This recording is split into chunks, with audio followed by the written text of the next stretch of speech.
Popstar gang, what up, what up, what up? Appreciate everyone joining the live stream. Really, today was just like, I have no idea what I want to talk about.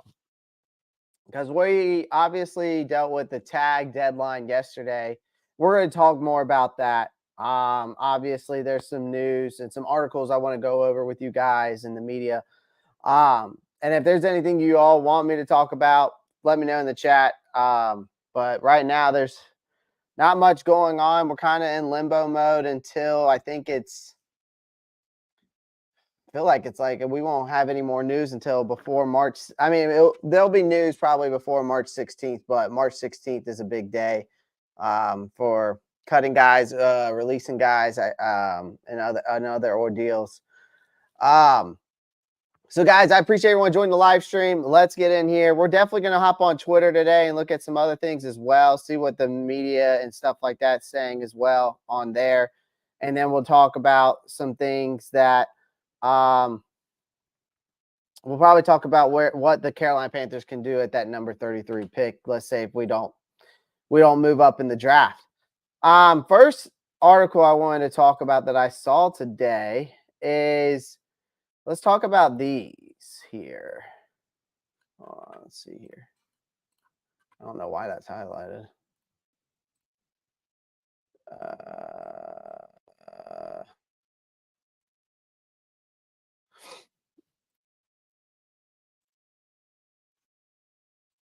Okay, let's talk about this.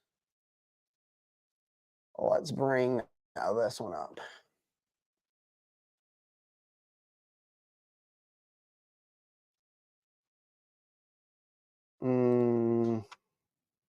Here.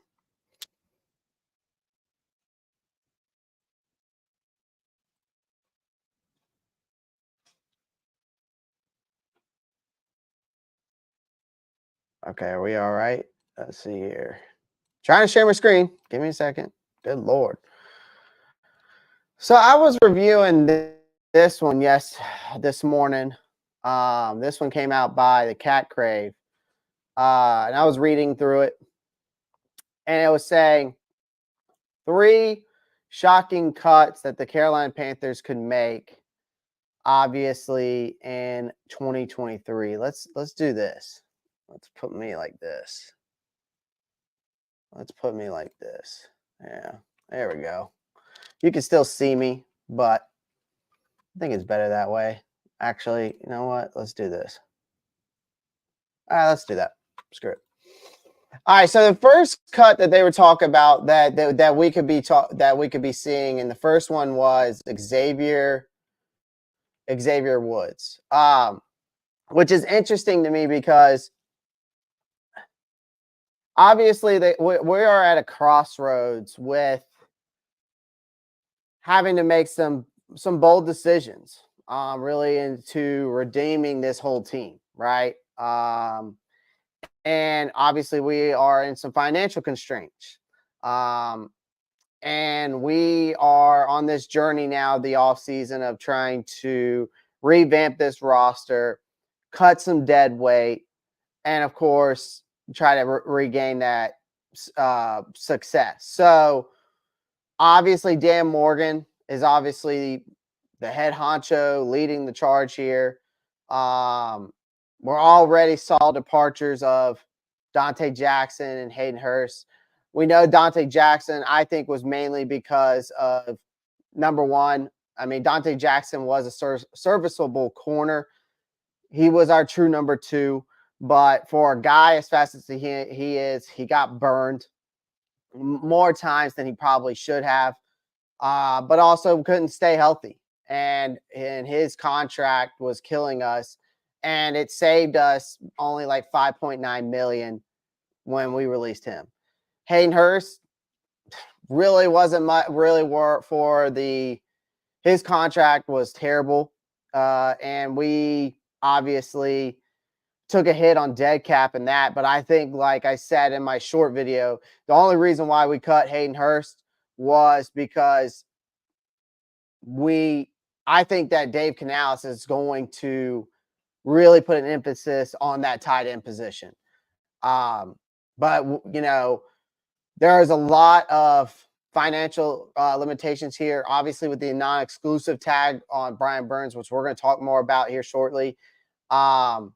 Obviously has put us into some limitations. I mean, we are at a $13 million salary cap to maneuver, and that's what's left with little choices to really make these drastic measures here.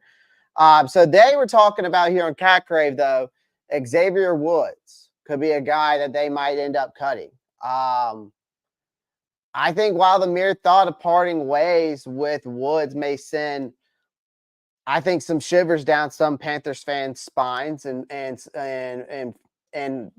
faithful alike, because the harsh reality here of basically financial restructuring is it leaves a little room for me to be sentimental about it, really. I mean, because when you look at Xavier Woods, where they're saying right down there, you release Woods, it provides 4.5 million salary cap and to spend elsewhere, and then adds another 3.25 in dead money total. It may be proving to be a tempting proposition, obviously, for us to do. Do I initially agree with it? I don't think so. I'm not going to say I do, because the fact of the matter is that I thought Xavier Woods played his ass off last year. So, and I thought he was very good in the position that he was in. But, this is the thing. This is where we're at. Another one that they said on this, which was kind of interesting to me as well. So as we go on to the next page, let's see if it goes. Sorry, I'm lagging for some reason again.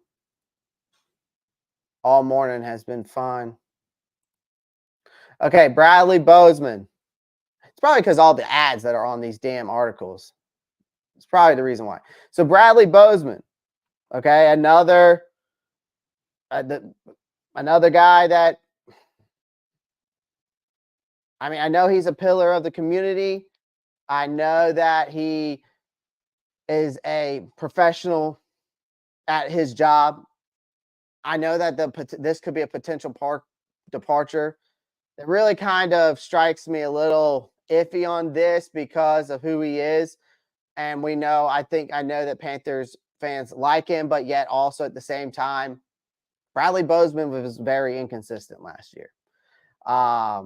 And yet in the cutthroat world of the NFL, roster management, you got to leave your sentimental values and set it aside, because he struggled last year. And even though the biggest need here in Carolina is obviously one of the biggest needs is the offensive line and bolstering that up, but the transition to this wide zone blocking scheme, I think, may render him in this next regime. I just don't see him fitting into what Dave Canales and them are going to be doing with his offense.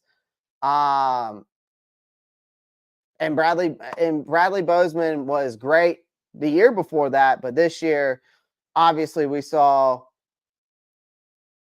a bad second year here in Carolina, and a lot of struggles. So we shall see. Again, these like I said, based off this article, it's saying that these are shocking cuts. So not necessarily saying we're going to see that. But I just don't know if letting a guy go where we really need the most help is really going to help us, and the fact of, the fact of doing so. And then Austin Corbett. I've been very vocal about Austin Corbett. Do I like Austin Corbett? Yes. Is Austin Corbett the best offensive lineman that we have on this roster when healthy? Absolutely. But again, we're at a crossroads here, because this guy has been plagued with reoccurring knee injuries. He comes off that ACL after how many games? I think he comes back from that ACL tear. I think it was what after he comes back. Let's see when if the article says when he came back. He came back. I want to say he came back after the trade deadline, so after the bye week, and then he came back and then played like 3 or 4 games and then tore his MCL in the same knee. So I thought this guy had a bright future here, but now that kind of hangs in the balance because of those injuries. And I know that there are reports that the Panthers are eyeing interior linemen more suited to what Canales' blocking concepts are going to be with this offense. I think Corbett's fate remains uncertain. Yet again, with a significant savings here of $6.25 million with 3.8 dead money, a pressing need of cohesion along the offensive front, but the Panthers may opt to part ways with this lineman. So off the Cat Crave, if you want to go check it out, 3 shocking cuts. So they're saying Bradley Bozeman, Xavier Woods, Austin Corbett. I'm just giving you my thoughts on it. I like Xavier Woods, but I mean, you could have put Jeremy Chin there. Same thing with Von Bell. You could have put Jeremy Chin there. And I think Jeremy Chin probably would have been the cheaper option than I wouldn't say cheaper than Xavier Woods because Xavier Woods' contract's not that bad. But Von Bell, did we really need to sign Von Bell this past year and bring him in? I don't think so. But again, the corner room was lacking in depth, so that's why I think they felt to put him there. Whatever the case may be. Obviously, just be on the lookout, guys. I wouldn't be surprised if we see some more of obviously we're going to see some more cuts coming into the near future. So Josh, what's up? Keep pounding. Guys, I appreciate everyone joining the live stream. There's 18 people watching. Make sure you pound the like button. Subscribe if you're new here. Live every day. Live every day. Morning, AJ. Chan can't play pass coverage. Bell and Woods both are better. I think that you can make the case for that, JP. I think you make the case for that, but I would also make the case that Jeremy Chin's better in the free safety position. And I think he could be very. I think he showed that when he was in that position, JP, in his first year, that he can play pass coverage. But he's also, I think he's a better run stopper than Bell and Woods are, in my opinion. So, you know, Chin being in the nickel just never made sense to me. He's like an Isaiah Simmons. I mean, you could say maybe like an Isaiah Simmons or not Isaiah Simmons. Who am I thinking of? The guy that is it Isaiah Simmons? I can't remember. But anyways, I think you can make the case, though. I think you can make the case. All right, let's get back into this. So let's get into this next article that I found. All right, let's get into this next article I found. So four affordable free agent targets for the Carolina Panthers this offseason. So this one talks about, let's get back to, because I was reading on this one too. So we obviously, free agency is also going to be key for us. I know that a lot of us in the chat believe that the draft is going to be a lot bigger for us. Of course, it definitely is. Definitely is. But we still need to take the advantage of the free agency as well. Rock Jones comes in and says, Evero's system requires great communication, which having 2 veteran safeties helps. Okay. Well, then obviously that's why we won't see Jeremy Chin here next year.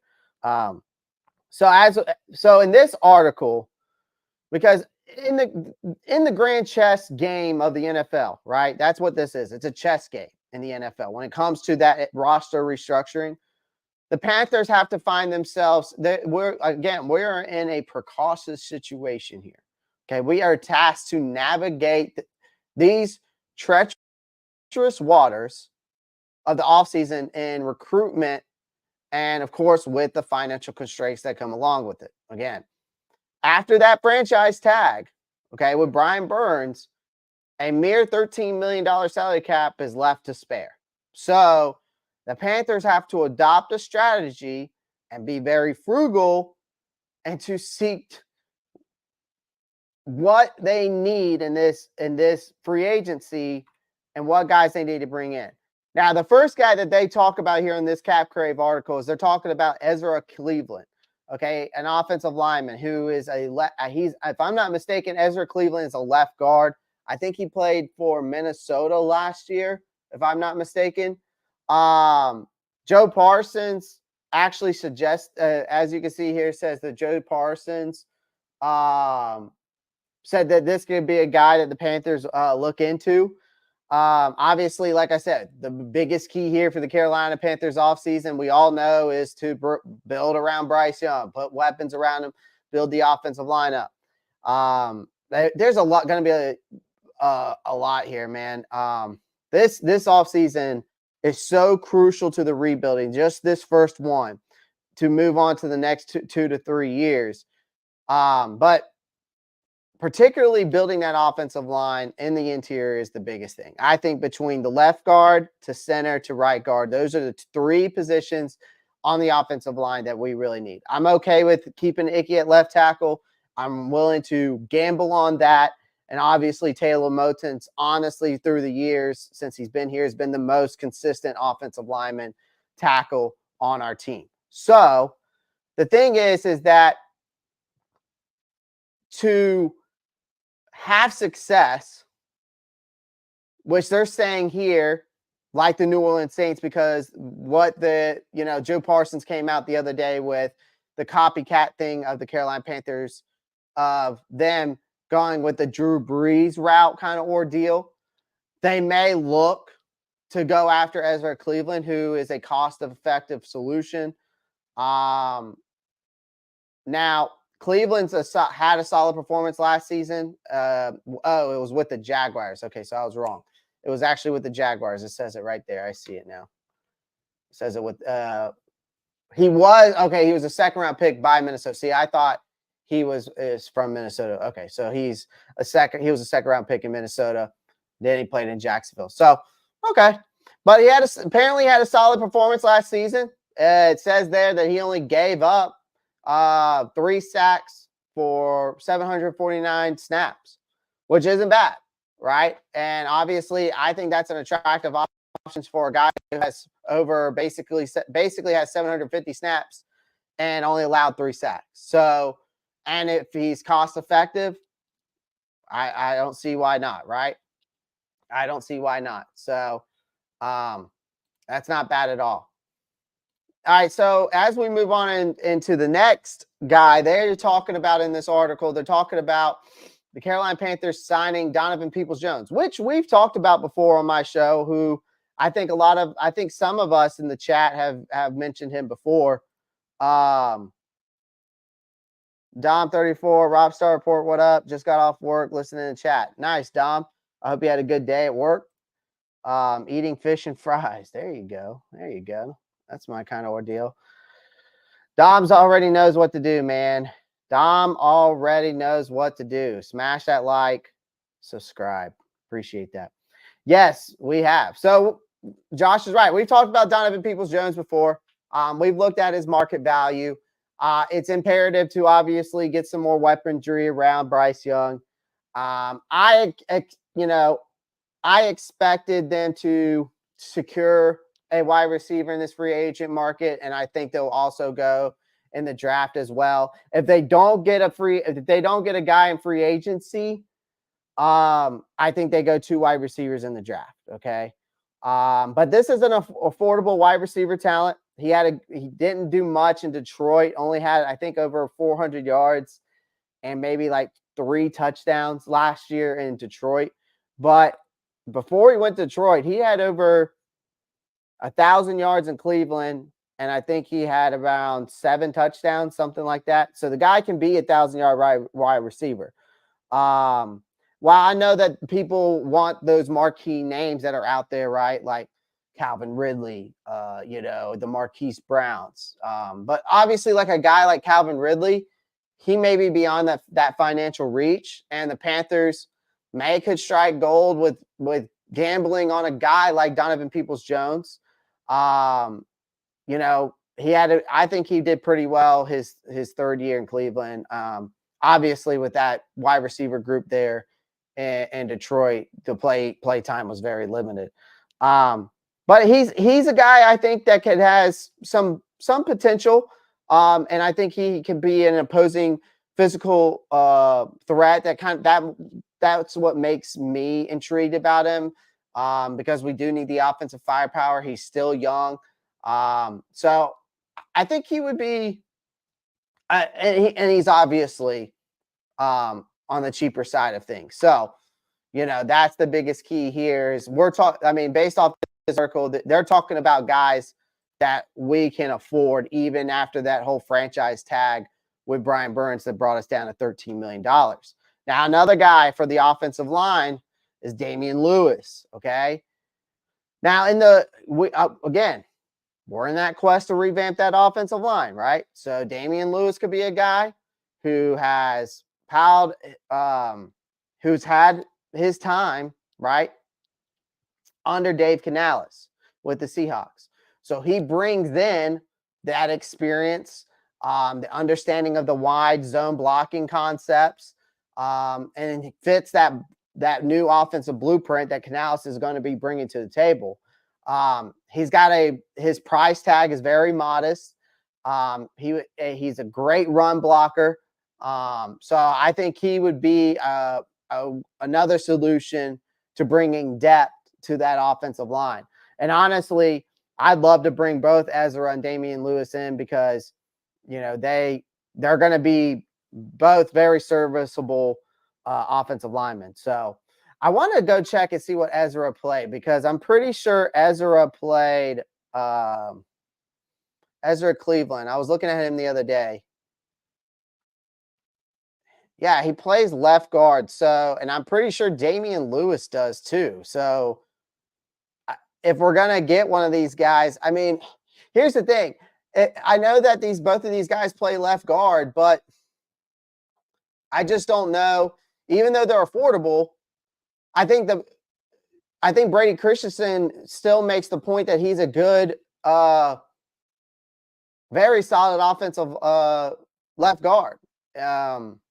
So I don't know if Damian Lewis and Ezra, even though I'd like to bring them in to add to the depth perception of things, I just don't know if we really need them at the left guard position. Maybe bring Ezra or Damian in Ezra would be a backup, I think, to Christensen. But if Damian Lewis came in, I think Damian Lewis would take over the starting role over Christensen. I would, because he's played in the Canales offense. So I'm looking. So to me, yeah, they're affordable. But again, we need to be looking at the right guard position more to me than the left guard because Christensen, he only tore his bicep. So bicep tears are a lot easier to come back from and a lot easier to recover from than an ACL and an MCL tear. And now I'm talking about Austin Corbett. So, but again, most of the right guards that are free agents, at least the top 3, maybe 4, I don't think are affordable for the Panthers. But I get why they're going with this here. I get why they're going with this with these guys. He's 24, which is good. Yeah. We're going to have to hit this draft out the park. That's for sure. That is for sure. That is absolutely for sure. What's up, Real Ant? Appreciate you joining. This is definitely different what they are doing, for sure. And I think that Dan Morgan and Brant Tillis are I think Brant Tillis has to know what he's doing. I'm putting my faith in him right now because of the fact that what he was able to do in Kansas City. So obviously we're really struggling on the financial side of things. And of course, finding affordable free agents to bolster up and add depth to this roster is definitely needed. But I'm just wondering how are they planning on to open up more cap space, and how are they not going to take too much hit in the cap? Um, because right now, after that tag, and then the non-exclusive tag on Brian Burns, has brought us down to 13 million. It's crazy. So, and then last but not least, let's see who else they had on this article. Let's see who else they had. I forgot who it was. Kristen Fulton. That's right. So Kristen Fulton, obviously, I think would be a guy that we could bring in, obviously, to help out that cornerback depth room, right? Facts King JP. Okay, I'm just getting in these comments real quick. Wish Jeremy Chin would play in the box more, but drop in coverage when need be. I mean, he would be a very serviceable. I think like an Isaiah Simmons in the middle. I mean, that's just me. That's just me. I think Jeremy Chin does have that dog in him. So, I'm wondering how much training did Jeremy Chin did working on his coverage skills on the offseason. Who knows? We might not even see him here next year. Clay Hurst gone, yo. I know. We're gonna talk more about that. I'm glad you went live, Clay. Really enjoy your show. Yeah, I appreciate it. And honestly, guys, I wasn't planning on going live today. I couldn't find, because I was like, I don't know what the hell to talk about, because I've talked about basically everything. But I was like, you know what? Let's see what the media is saying about the Panthers, because y'all hear me talk about it. Y'all hear my thoughts on things. But what is the media saying? I don't think I ever go into that, right? I don't think I ever go into that. So what's the media saying? And so that's why I brought this live today. We need to trade Horn. No, I wouldn't say so. Because our cornerback room is very slim. But are they a dog? This is true. Are these guys dogs? Okay. It really actually, we didn't get much money back on the cutting Hurst. We actually took more of a dead cap hit on Hurst. So, Kristen Fulton, though. So this is another guy that they were saying that we could afford in this article. Obviously, Dante Jackson is gone. We're contemplating on the futures of CJ Henderson, Troy Hill. But then you have, the only person you really have is JC Horn. So the reinforcements in the cornerback room have to be a department that becomes increasingly acute, right? Needs to be definitely looked at, right? You could get a guy like Kristen Fulton. He's a talented defensive back. Has had some injuries history, but I looked into him. He's got some potential when at the peak of his skill set. So obviously didn't have a great year. I was looking into him. Didn't have a great year last year. Didn't have a great year last year, but he's only 25 years old when I looked into him, which kind of makes him an intriguing prospect, because he also has the experience at being 25. And we're going to have to bring in, somebody to replace Dante Jackson. And of course, with CJ Henderson and Troy Hill remaining in the balance, if they bring those guys back, we've got some free agency needs still to think about, though, because I mean, again, guys, I mean, as much as I know that we want to rebuild this team through the draft, we still are going to have to fill the voids of certain position groups, like the tight end, which I think we'll definitely do, whether it's the draft or free agency. Definitely the cornerback room. Now you lose Dante Jackson, but then you have guys like CJ Henderson and Troy Hill who we haven't re-signed. You lose Brian Burns. So you're going to have to bring in a pass rusher to replace him. So you still also have to re-sign Frankie Luvu, and next year you got to extend Derek Brown. Dude, this is a lot, man. This is a lot for an organization, and Dan Morgan and Brant Tillis, I mean, they just have their work cut out for them, man. I mean, and especially now when you tag a guy like Brian Burns, and your cap space takes it down to 13 million after doing that. This is just atrocious. And the only person we can thank to be setting us in this situation is definitely Scott Fitter. And we're going to talk more on how we got into this situation. We're going to talk more on how we got into this situation because Joe Parsons came out with a good article on The Athletic about that, and we're gonna go through that today. We're gonna share this. I'm gonna share this next article of The Athletic, and that is the releasing of Hayden Hurst. Okay, I'm gonna give you some full insight on this. Right. Explain the burn stench. Can we get picks? Yes, we can get picks. It's a non-exclusive tag. So how that works is if someone matches or comes up with a better contract offer for Brian Burns, then he can take that offer. But that team would have to also compensate 2 first-round draft picks. I just don't see a world, which I said this last night on my short.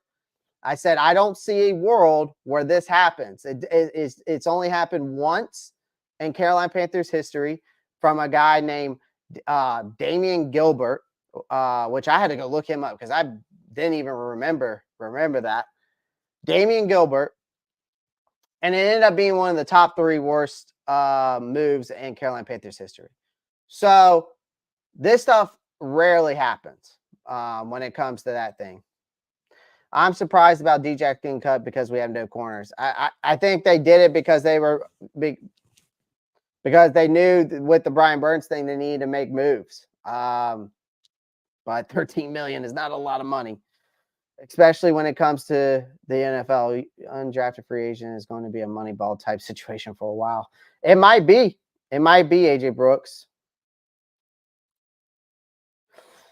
I mean, Rock, the only thing is that like I said, I don't see a team giving Brian Burns a 5-year, $30 million per year contract, and then also giving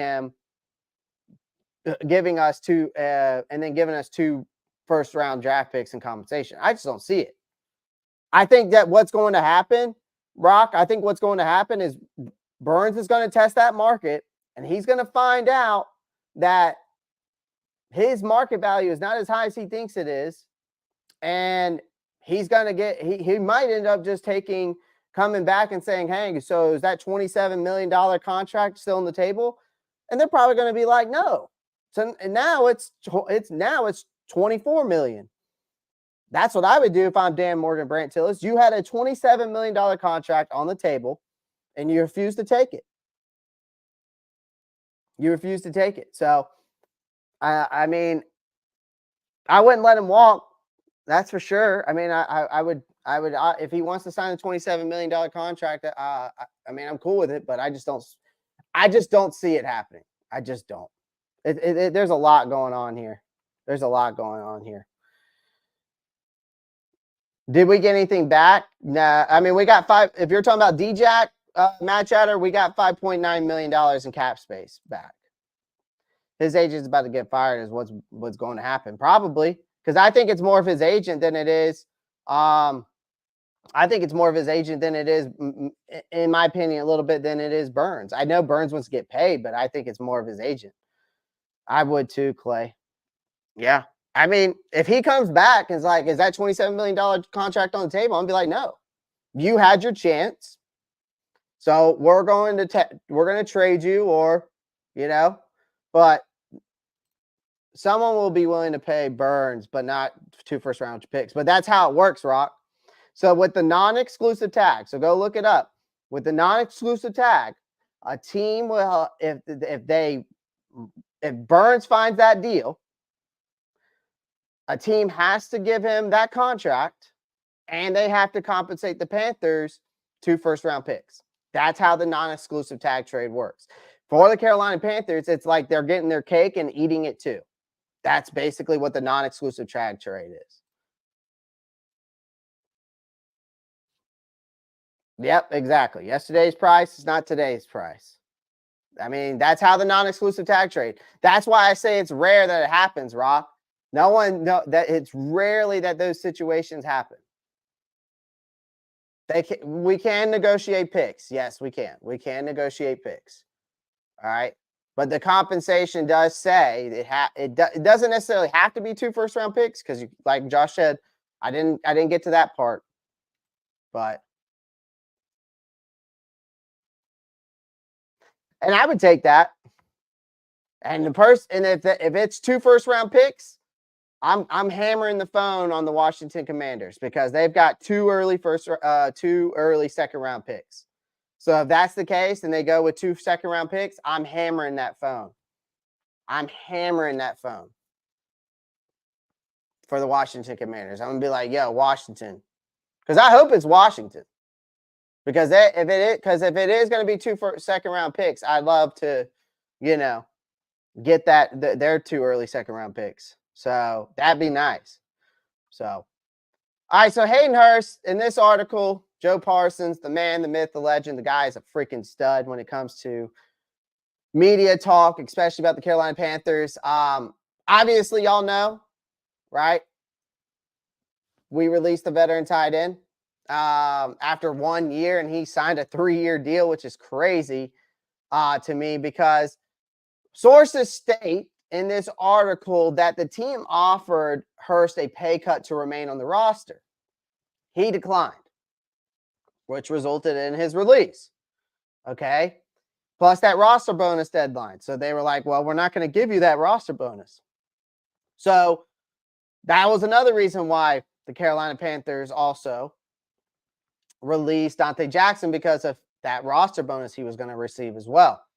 So the Panthers only cleared up $52,000 in cap space just by cutting Hurst before the March 16th, right?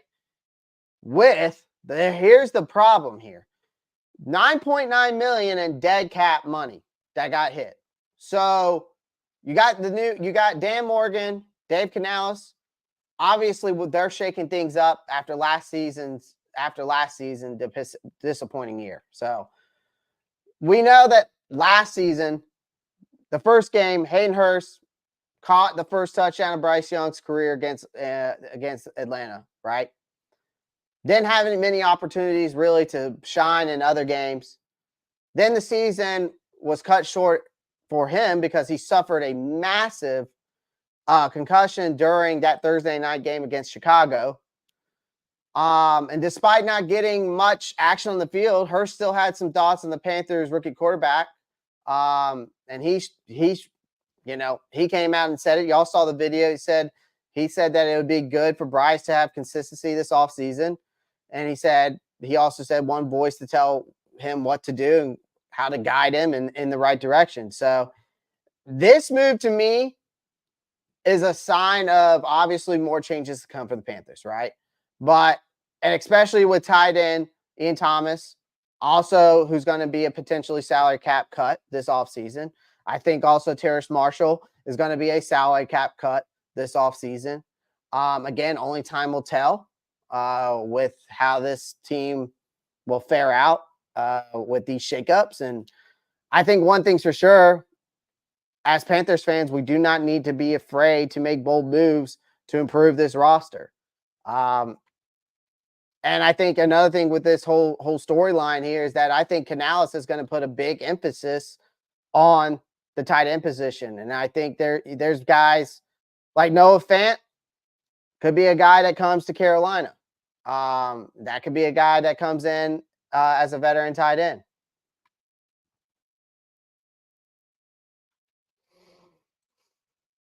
Yeah, I mean, I would take it. I would take it.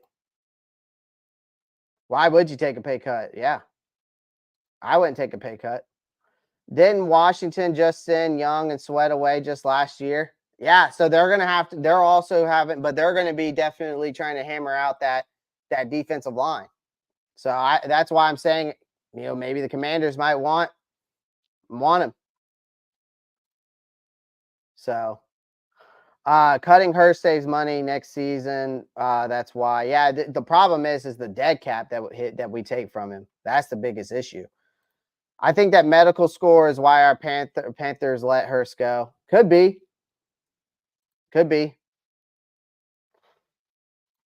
They save around $11 million next year cutting Hurst now. That number might be off.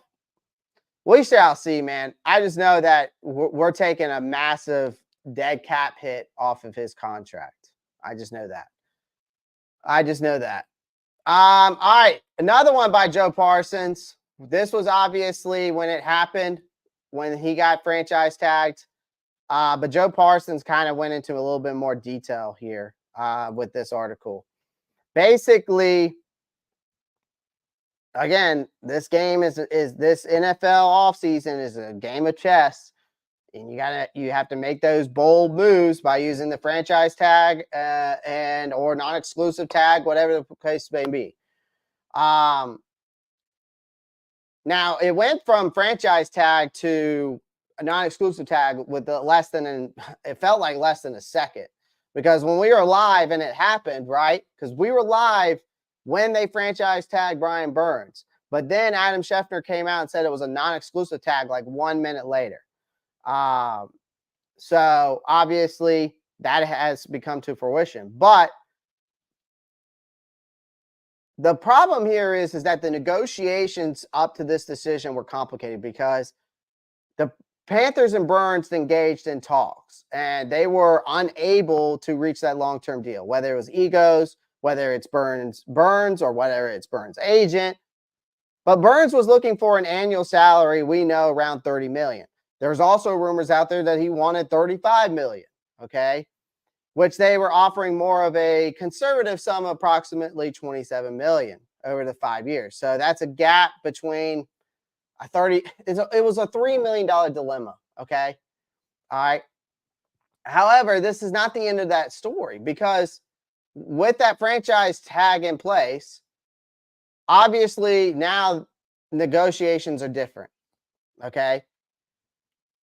There are avenues that can remain open in this situation, and we shall see. But basically, Joe Parsons goes into the factor of explaining how this all started. I mean, Brian Burns' stats aren't bad. I mean, he was a first rounder in 2019. But again, is he great? Is he elite? That is the question that we still have not resolved yet. I just don't think he's elite. I can sit down. Oh my God.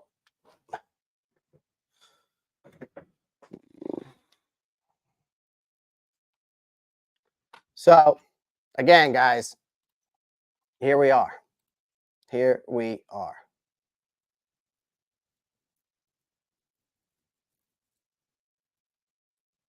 Why was Hurst good on the Bengals? Well, he had Joe Burrow throwing in the ball.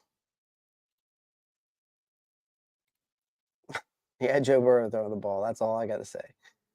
Paying Burns plus picks, trading those two away doesn't sound like smart moves, in my opinion. We can't trade Burns until he signs his franchise tender. Yep. So then he goes on to talk about this, because the next article he posted about was, now the Panthers tag Burns. Now the hard part, do they trade another star player? Well,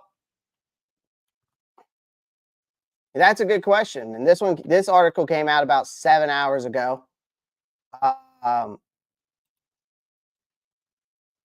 Obviously, negotiations, again, were never it was basically a $3 million dilemma. Okay. So should they continue to negotiate? Should they have tried to negotiate more with Burns? I don't think so. I thought the $27 million contract was very fair. Okay. Now that they have this whole thing with it, non-exclusive tag, you can either keep him, or you can either he's going to shop around. All right. Let's be honest. He's going to shop around. Now, did they trade another big star player? I doubt it. I doubt that. Feels like they're going through a rebuilding process better than they have been. I mean, they're definitely making moves. They're weighing out all their options. They're taking their time. And because think about it, it was last minute when they did all of this. It was last minute. 14 people. Wow, 20 people are watching. Where are we watching at? What do we got? We got 5 people on Twitter. Sweet. And we got 15 people on YouTube. If you're watching over on Twitter, come on over to the YouTube channel. Come on over. The link is in my bio on Twitter, or just go to YouTube and type in the Ropp Star Report. So come on over. Guys, if you're joining today's live stream, make sure you pound that like button. We are going to also talk about who the Carolina Panthers could get at the 33 pick. So we're also going to do a mock draft as well. We're going to go over that as well. So there's some more stuff we're going to be talking about here too. Burns might be worth 25, 27 with the like the Chiefs, but we stink right now. Should I thumb down Clay? He pissing me off. You do what you want, my friend. Matt Chatter, you do what you want. You're on a tirade today. Again, so with this whole Brian Burns thing, here's what I think about it. And this is the final say I'm going to say about it. Let's go back. Okay. Let's transition to how we got here. Okay. You drafted him in 2019 in the first round. Okay. Has a good rookie season. Has a great second sophomore season. And in his third season, he had over 12. He reached his career high, right? 12 sacks. So was that his third season? Yeah. Okay. No, it was fourth season. So first season, 25 tackles, 6 assisted tackles, 7.5 sacks. Second season, 58 tackles, 23 assisted, 9 sacks. 2021, 50 tackles, 19 assisted, 9 sacks. 63 tackles in 2022, 29 assisted, 12.5 sacks. So then this past year, 50 tackles combined, 18 assisted, 8 sacks. Okay.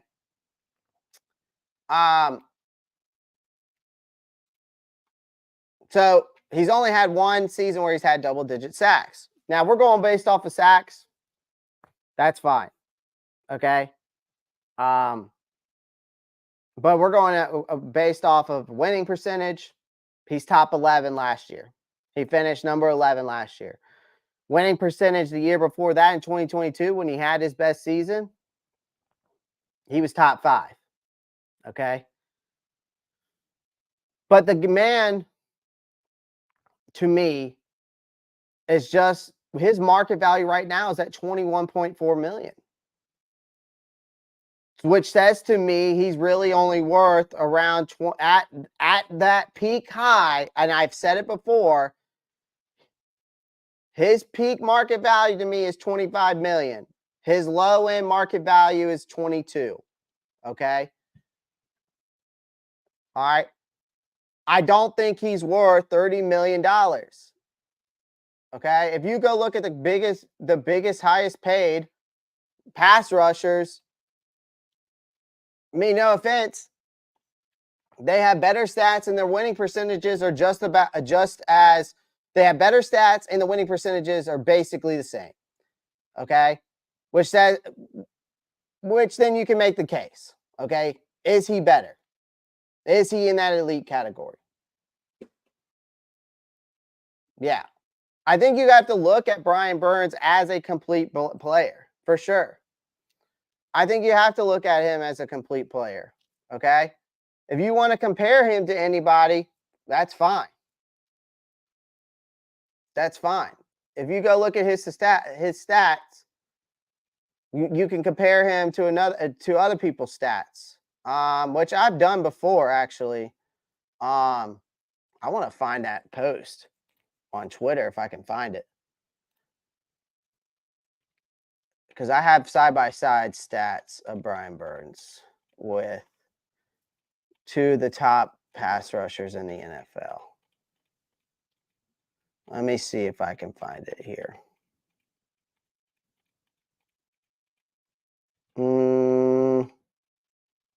Okay. So here's one. So here's one interesting one that I made. So this is the PFF rankings. If you can't hear, I'm going to make that larger so y'all can see it. I'll make my background larger. Bam. All right. Can y'all see that? Can y'all see that? Okay. Can y'all see that? I know I'm down here now. You can't see me. Okay. These are the stats from PFF after this past year. PFF, these are the rankings. They had this is top 13. This is from 27 to 39. So PFF had Brian Burns at 37. Okay.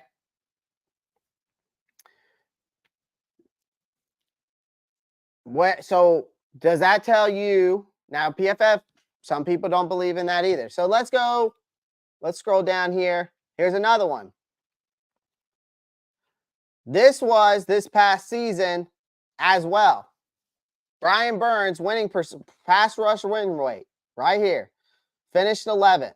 40 wins out of 189 plays. 21 double team only 14% of the time. How can you say that he is here? This is where it tells me that he's not worth $30 million right here.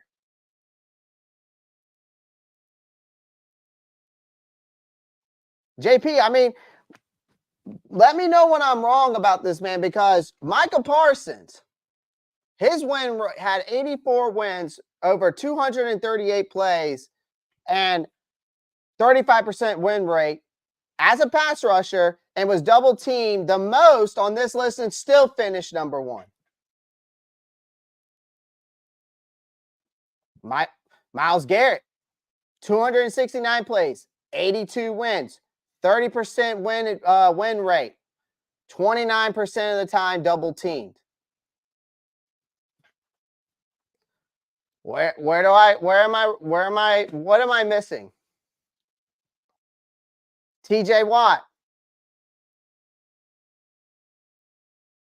Exactly, JP.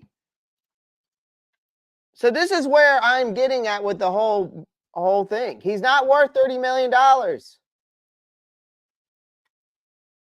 Hell, you can make the case Bryce Huff is more worth than worth more the $30 million range. TJ Watt, another guy. Okay, another guy. 75 wins. 75 wins, 296 plays, 25% win rate, 14 times double team, 14% double team. Okay. He was double teamed 14% of the time and played more plays and had more wins than Brian Burns did and got double teamed 14%. And on this list, if you go look at the other guys, now again, Brian Burns had less plays than some of these other guys. Okay. All right. But look at Bryce Huff. We're only talking about 20 plays different. He had 46 wins, 22% of the win rate, 15% double teamed.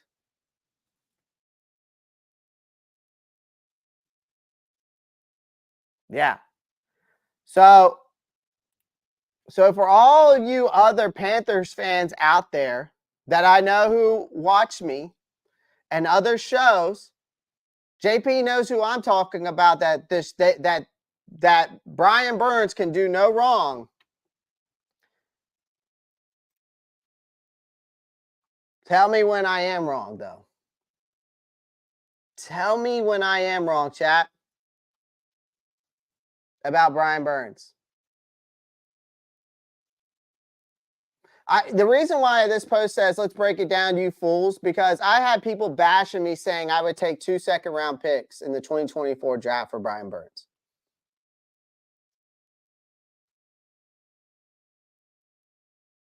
He's not even close to Myles Garrett or Micah Parsons, guys.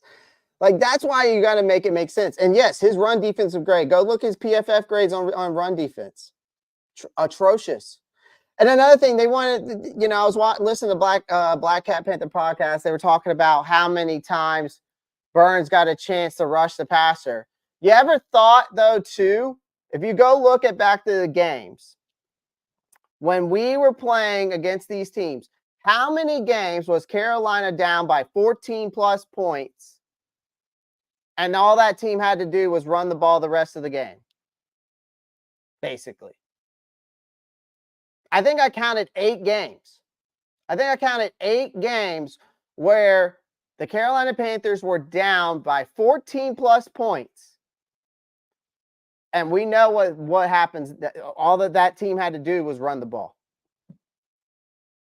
So, of course, he's not going to have any pass rush. Of course, he's not going to be able to rush the passer. The team isn't going to pass the ball when they're up by 14 plus points. Multiple times. So, 8 times this year, I counted, that the Carolina Panthers were down by 14 plus points. It might have even been more than that. I was only looking by the final scores. But there was 8 games that we lost by 14 plus points. We lost by 14 plus points. So you want to go look at the scorecards on each and every game. Tell me, you could go and look. So you can make that argument there too.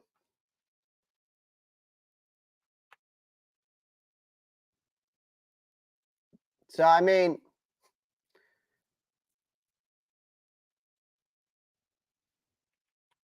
if we were up 14 plus points, he might have had a more chance. Sure, we can make that case too. There's a lot to debate about this. Dogs on a budget. Yep. Dogs on a budget. We might got 2 wins, but at least we got 15 sacks. Damn. Matt Chatter comes in with the heat on that one. That kind of makes sense to me.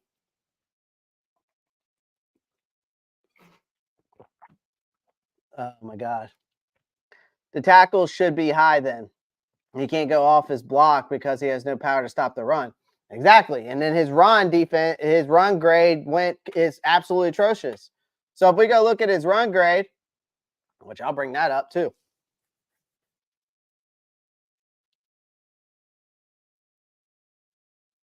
Yeah, I mean, nobody talks about that. No one talks about the run defense. So we go to Brian Burns. Let's go look at his PFF grades, right? We go look at his PFF grades. Let's go look at his run defense.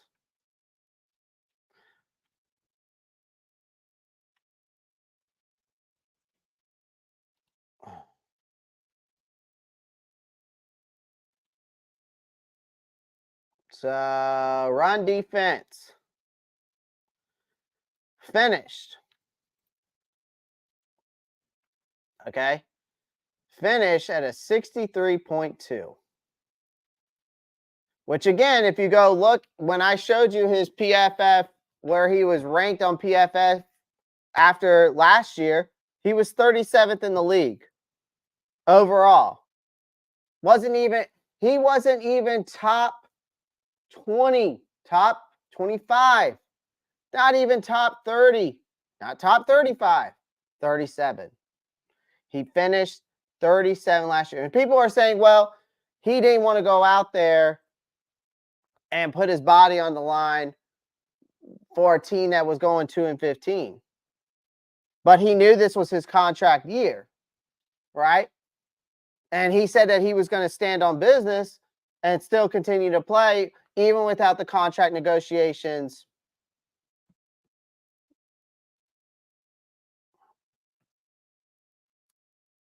Even without the contract negotiations on the line. Even with the contract negotiations on the line. So, I mean, again, I rest my case on it. I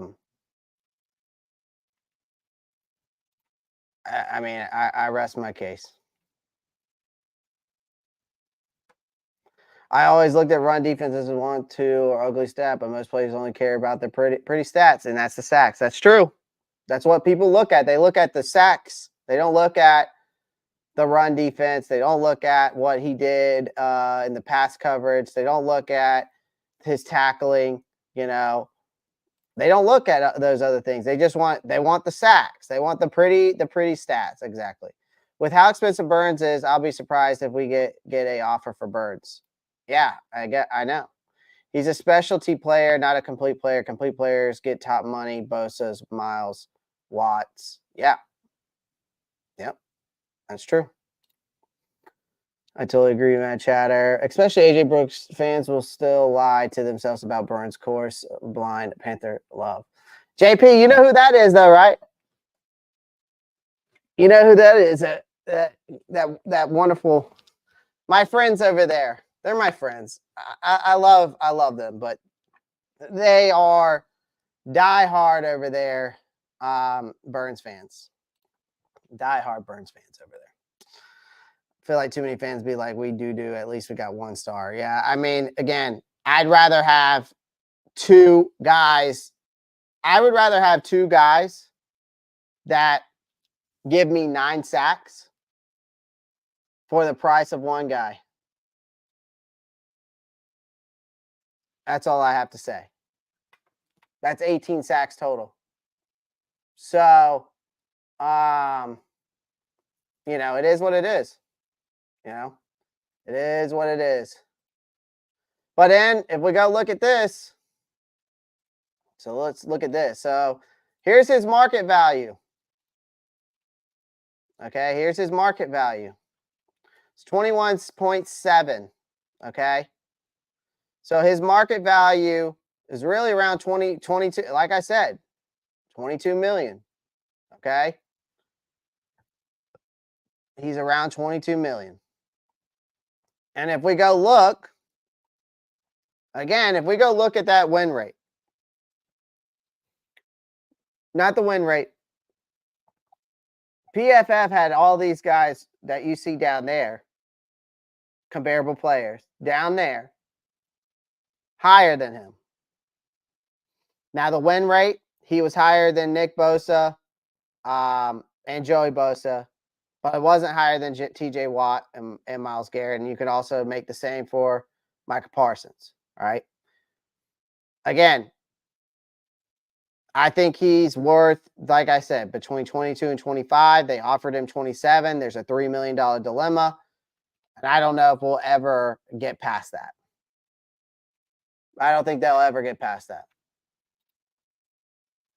You know? I know who, Clay. Extra livid because I was hoping these players that get cut result in a pick. Oh, I see. Well, I mean, listen, I would love to get draft capital for these players, but I guarantee you they probably shopped them. I guarantee you they tried to shop Dante Jackson, Matt Chatter. I guarantee you they tried to shop Hayden Hurst too. I guarantee you they're going to try to shop some of these guys instead of cutting them. But I have a feeling if not, I mean, what are you going to do? You got to cut them. You got to cut them. I both want Burns on the team, but the production has to match the ask, and he did himself no favors at the end of the season comments as well. I mean, like I said, you're playing for your contract year. If you would have put up another 12 and a half sacks and done what you did in 2022, even if the team was booty cheeks or even was better in the run game, and you were helping Derek Brown out in that aspect of things, and you were getting some of the tackles that Derek Brown was getting or Frankie Louvu was getting, and you were the guy leading in the tackles, not necessarily sacks, now I think then you have a case. But you chose to stay another year. You chose to play on the contract. You should have done more. I mean, just simple as that. But you don't want to get hurt. You know, some people say that that's the reason why. I just can't. I just can't get behind that. I can't get behind that. I really can't. I can't get behind that. Yeah, we offered him 27, a 5-year contract, 27 million.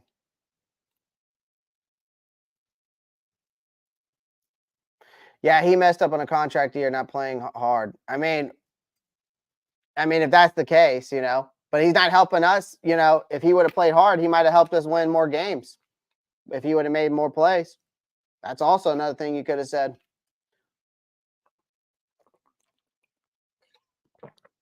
If he's as elite as he is, and he would have played hard, he would have made plays that potentially could have helped us, put us in better position to win games.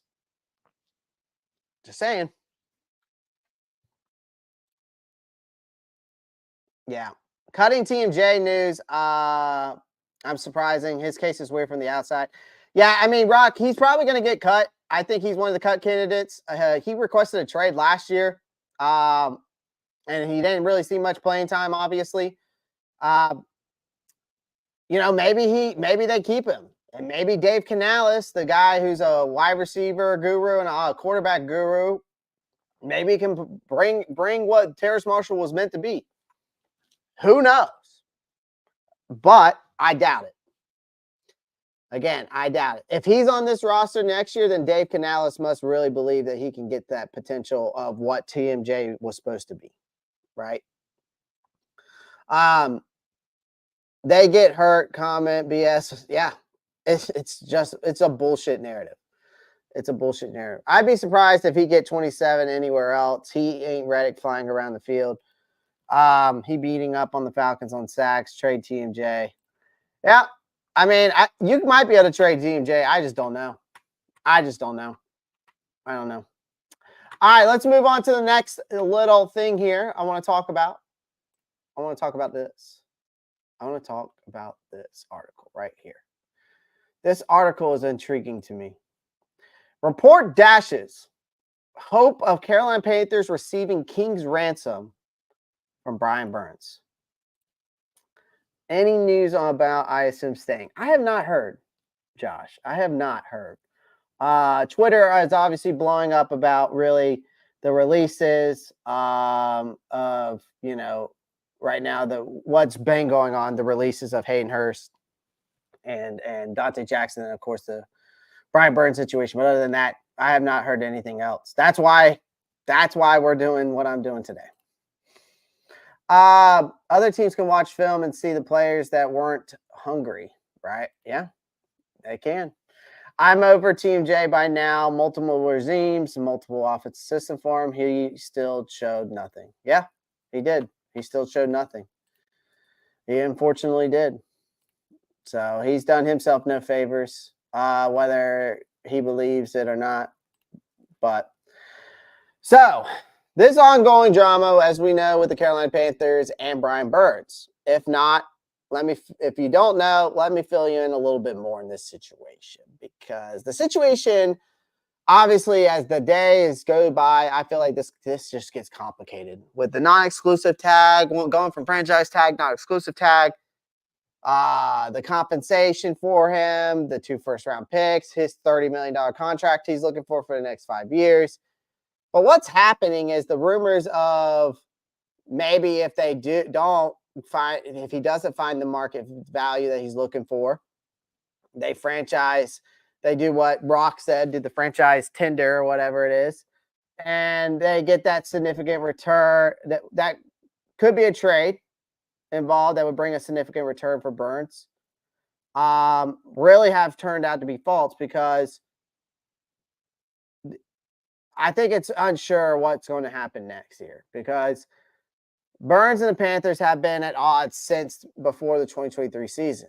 But I mean, let's revisit that 2022 season at that trade deadline when the Rams offered us 2 first-round picks and a future second as well. So a first-round pick in 2023, first-round pick in 2024, and a second-round pick in 2024. Okay? So let's not forget that. I'm not going to ever let y'all forget that, no matter what happens in this situation. But the possibility of a team, they went with the franchise tag, then it turned into a non-exclusive tag. So this moves Obviously, it's going to help Burns obviously get that negotiation, look for that negotiation deal that he's looking for. But obviously, there's reports that saying Burns and his team are very frustrated with this whole thing. They use the non-exclusive tag, right? Burns has the option to explore the team offers. Panthers can match any deal he receives. Nevertheless, trade rumors are still circulating because the fans are speculating about what kind of compensation the team could receive for Burns. I think a lot of people are expecting a massive return, and the reality is that the Panthers may only receive a second or may only receive a single first-round pick or something similar in exchange for Burns. Now, despite this team making its strides toward that better future, I would still remain hopeful, okay? Because the franchise tag, obviously, it's finalized. There's obviously many questions remain. Can the relationship between the Panthers and Burns be repaired, or is it beyond repair? You know, like I said, I think with this whole situation, Burns is going to find out that his market value isn't as high as he thinks it is. And he's going to be coming back to the Panthers wanting that contract that they offered him before. I just don't see it. Unless the team comes up with a significant compensation for him as well. So, like I said, the Carolina Panthers are getting their cake and eating it too, though, in this situation, if you think about it. So, I like his play. I like his attitude. Yeah, I think ISM will definitely fit in Canales' scheme too, because when they finally actually started using him correctly, he started making plays, and we saw that. So I think Canales, with the speed that he has and his size, I think makes him an intriguing wide receiver on this team. Exactly. I don't think we'll get a lot either. I don't think we got a lot. I agree, Clay. I don't expect much trade either. What more important, 2 tutties or 2 random sacks a game? I mean, you make a good point, Matt Chatter. Touchdowns win football games. I mean, that's how it is nowadays. Think about it. The defense wins championships. I feel like, I mean, you can make a case that it's still in the NFL, but teams with teams with good offenses seem to be the ones who win more football games. I mean, I feel like offense in the NFL now is what wins you more championships. That's just me. Super Trebo, I know this was random, but have you ever been made fun of for being Panthers fans? Oh, yeah, for sure. For sure. My friends make fun of me for it. You know, I've been laughed at a few times by random strangers and told by someone nobody likes Panthers. I mean, I don't care. You know, you're going to have your trolls out there, man. You know, I have trolls that pop on my live stream. I have trolls that bash me on TikTok. I have trolls that bash me on here. I've had trolls bash me on Twitter. You're going to have trolls, man. But here's the thing. I've never had anyone say anything like what they say behind a computer screen or a phone. So, you know, I try to ignore it. I try to keep it, what's the word? I try to keep it PG. I just don't let things, I don't let bullying bother me because, I mean, it's just not a big deal. It really isn't. It's not that big of a deal, honestly. So it is what it is, man. And if they do, then they say it in my face. I just try to make a joke out of it. Now, if they get aggressive and want to start really talking shit, then, you know, it is what it is. But I don't really give a fuck. So let's talk about this. Let's do. So let's talk about what the Carolina Panthers can do. All right. This is true. If you don't have haters, you ain't popping. This is true. This is true. Yeah, I saw that. They brought in Zach Ertz. What I don't know what's up with them in like veteran tight ends.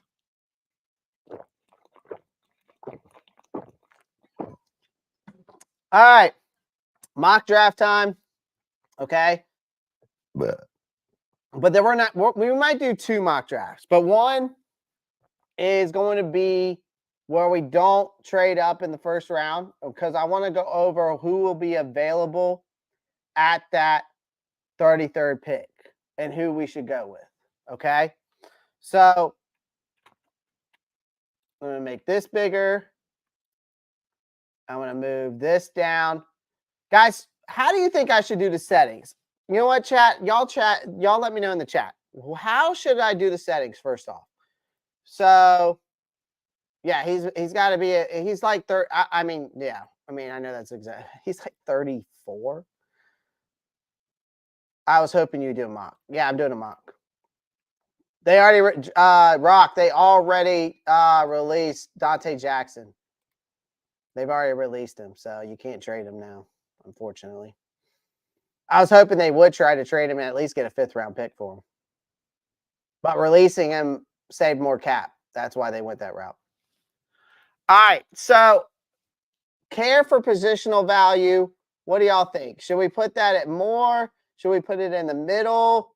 Should we take this down to like here, like 1 less?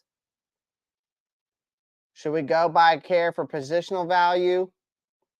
How high should we have that? Middle, down to right here where I've got it. Trade needs, randomness. I'm going to do randomness. I'm going to put that as less. 1 under middle. So care, we're going to put this in middle. All right. Draft needs. Where should we put draft needs? Middle, more, less.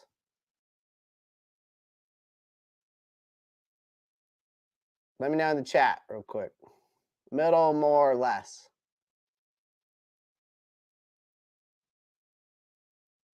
Three-quarters of the way.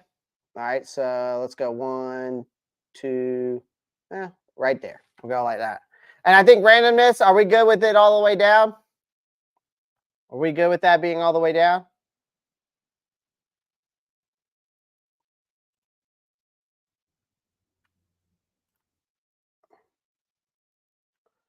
Randomness, more in the middle.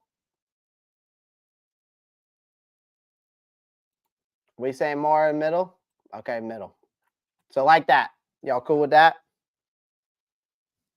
All right.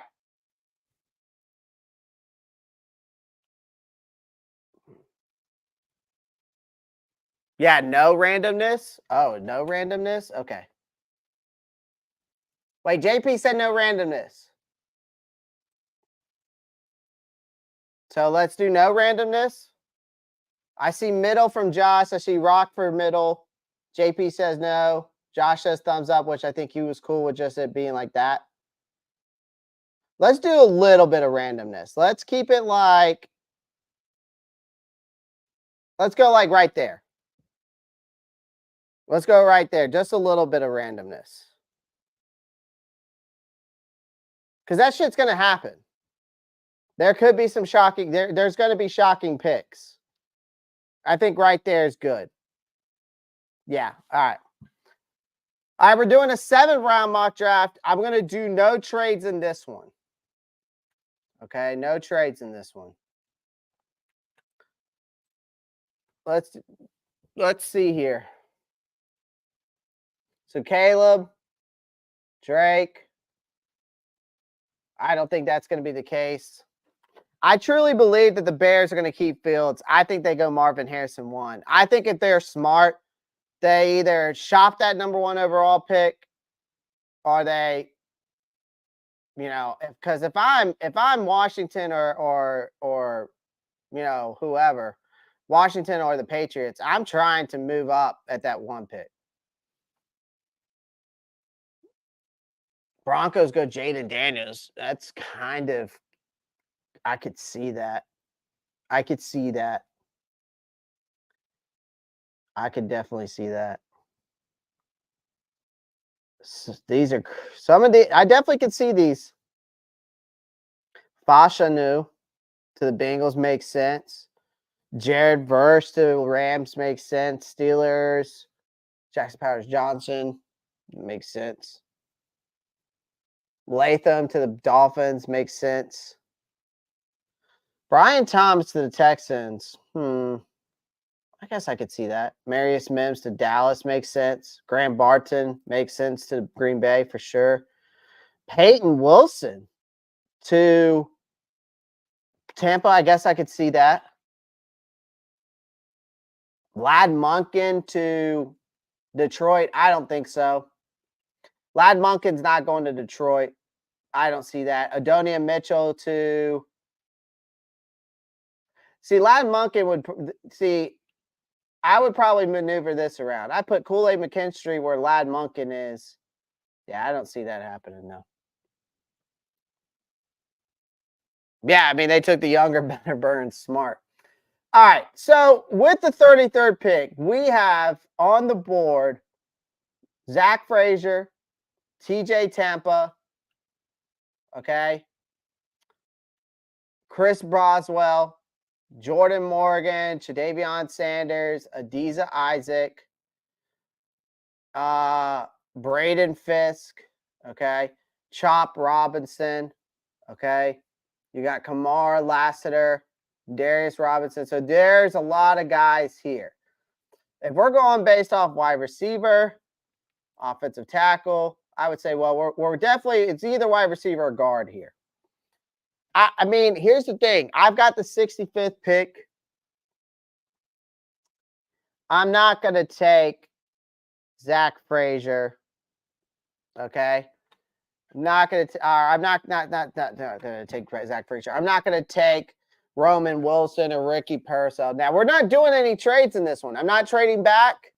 I'm just going based off if this is what we get.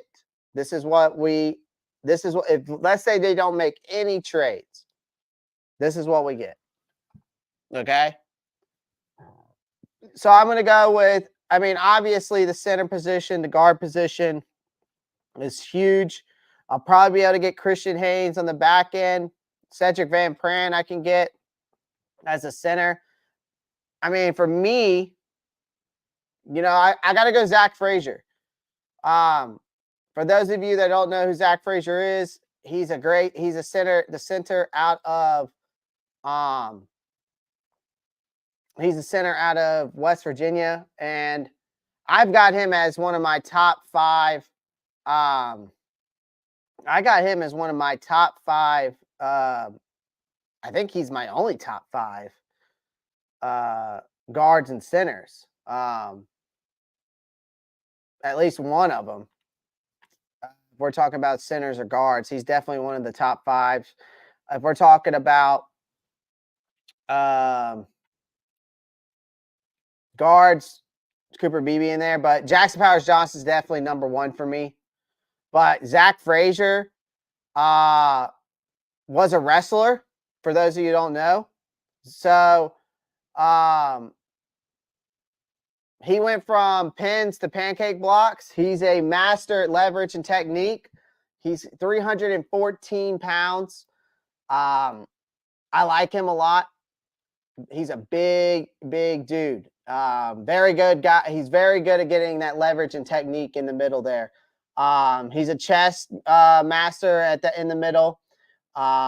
He makes plays and he moves well in that center position, and he really uses his frame to, I guess, the least unexpected thing that you would see from a guy in the center position. So I like him. So I mean, for what we're going for and what our wants and needs are, I'm definitely going wide receiver, or I'm going Zach Frazier here. Since this is a draft where I'm doing no trades whatsoever.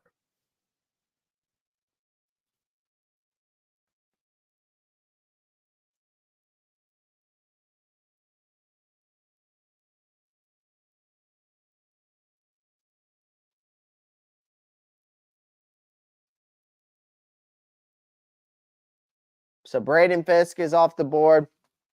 So this is no trades whatsoever. Yeah, it's hard. It's hard to do this without trades. I'll be honest with you.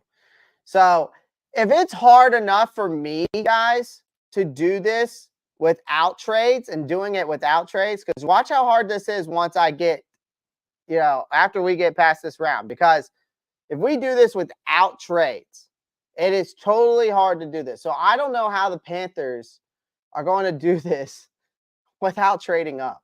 I don't know how they're going to do it.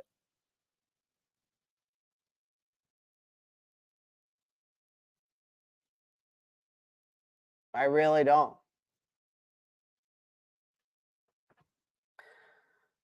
Because now we're going to have to replace there's so many replacements that we're going to have to replace between Dante Jackson. Now you have to fill the void of Hayden Hurst as well. You got to fill the void of Brian Burns, possibly, right?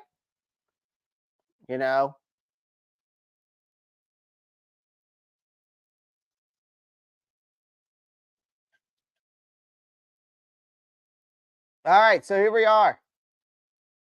So many voids here. So again, we go to wide receiver. Xavier Worthy's on there. I mean, and then now look at the guard position. This is going to be where it's key here. We got to get a wide receiver here. That's why you pay those scouts, exactly. But for how much voids and how much needs we need, Rock, I just feel like we need more draft capital. I really do. This is really hard. So Xavier Worthy. And I mean, this guy ran a 4.21. I mean, just absolutely insane. Definitely reminds me of like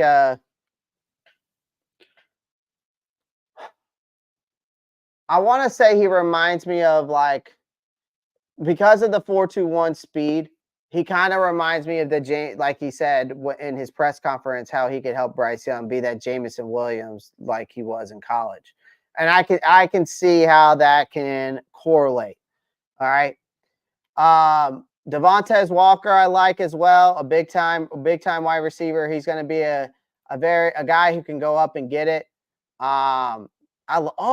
They just put up the thing, the bottom line here. Oh, sweet. I love that now that PFS have finally put all their analysis on these guys. Sweet. That's awesome that they've done this now. Look at that. They're doing their analysis on these guys. So that says here that Worthy must identify pre-snap and solutions due to how easily he can take a pass to the house if not accounted for. If he can get stronger and learn to be a better hand fighter with defenders, he can be an impact pass catcher as a wide receiver 2/3. I really like. Probably going to go Xavier Worthy here. I mean, that would be my call. I do like Malachi Corley a lot too. Pretty raw nuance of playing receiver, release footwork, route tree, how to get off the contact. Nonetheless, those are all things he can learn if he does. He is a true weapon with the ball in his hands. Worthy than Malachi Washington might be good. Yeah. Johnny Wilson, this guy's freaking huge. It's hard to watch Johnny Wilson's tape. He might not be intriguing enough to take him at the back end of day 2. He was some frustrating drops. There's so much more to like, which is rooted size. I like this. I love that they're doing this with these guys. Love that they're bringing this analysis out now. Walker's not a polished product, but 6'2" and 200 pounds. He has the foot speed and vertical ability to put a lot of stress on a defender to cover deep. Overall, that's an NFL athlete who has been even more room to improve, has the potential to get picked in the top 60. Top 60. Okay. Yeah, I got to still think I got to take Xavier Worthy with that intriguing speed. When someone runs a 4.21, it definitely is going to make Josh, I was thinking the same thing. I was thinking about taking Corley over. Worthy myself, just because of I think he has a better route running tree than Worthy does. Johnny Wilson would be really good to play the wide receiver tight end role if you take another wide receiver first. Yeah, I mean, that's what. See, here's the thing I'm thinking, guys. If they don't get a guy in free agency, they're gonna get a wide receiver no matter what in the draft, and then it's gonna end up being Thielen, Mingo, and then whoever that other wide receiver they draft. And maybe they get another wide receiver in the draft as well. I don't know if they go 2 wide receivers.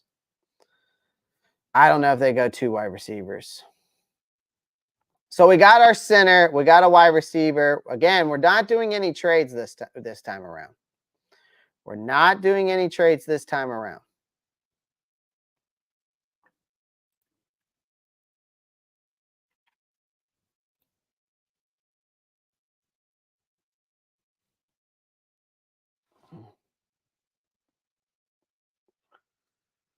All right, let's see here.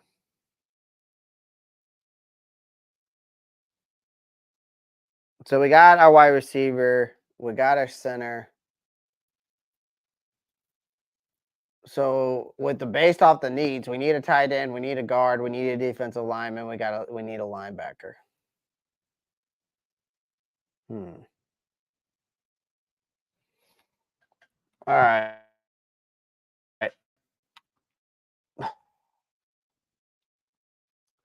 All right. I double dip wide receiver, in my opinion. Okay.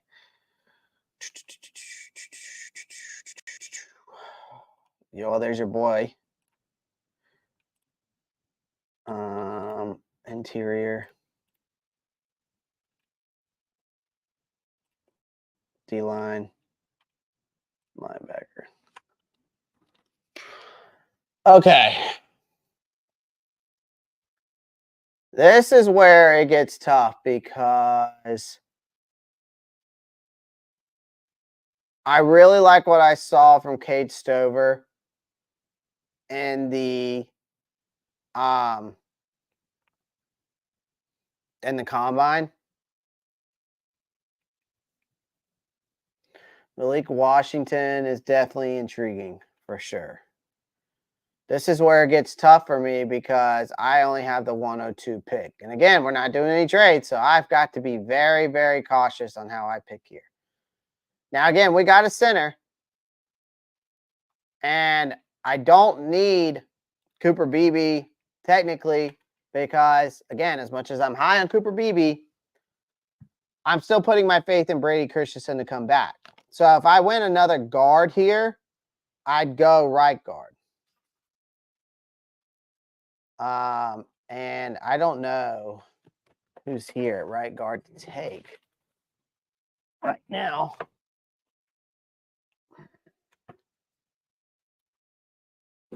And maybe I double dip in wide receiver. But again, I just think you can get the same play as a Stover and AJ Barner later. Yeah, I think that I have to go tight end here. I mean, again, I don't have any trades. I like what I saw from Cade Stover. I think I got to go Cade Stover here. I'm high on Cade Stover.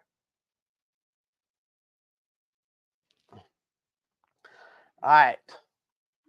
Let this go through real quick. Let that go through real quick.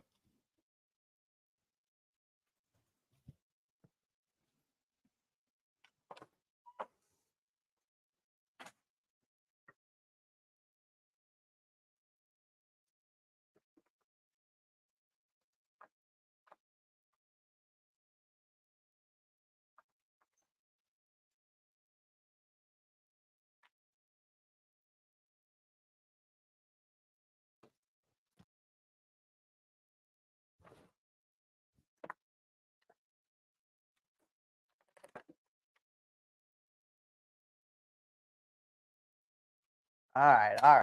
right.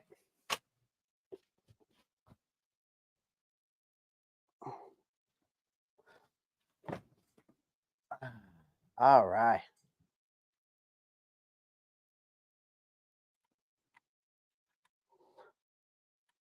I know you want to double dip, Josh. I get it. Just think you can get the same player as. I mean, here's the thing.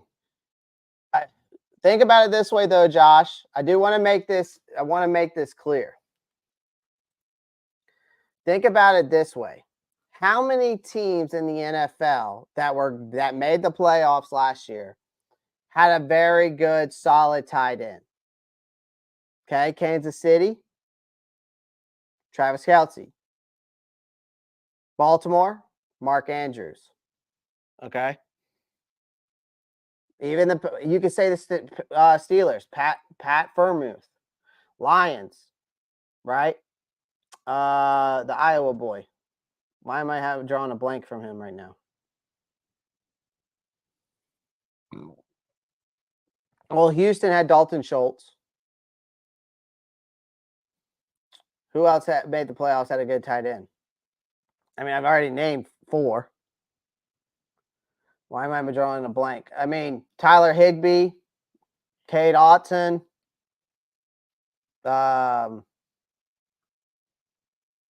Who else had good tight ends? Who had a good tight end? I mean, technically the Eagles have a good tight end and Dallas Goedert. San Francisco, George Kittle. Who is the Detroit Lions tight end? Why am I see his face?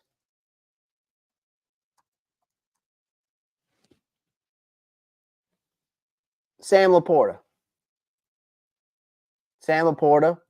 So I think tight ends, they're very. I mean, I think they're just important as a wide receiver is.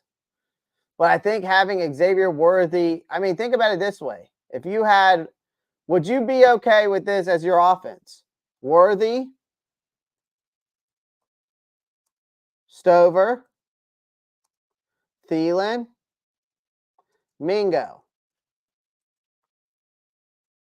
I mean, think about it that way. Worthy, Stover, Thielen, Mingo. I like the sound of it, in my opinion. I like the sound of it. All right. So we get our tight end. I really think we got to get a right guard here. I think I have to go interior, and I got to get a right guard.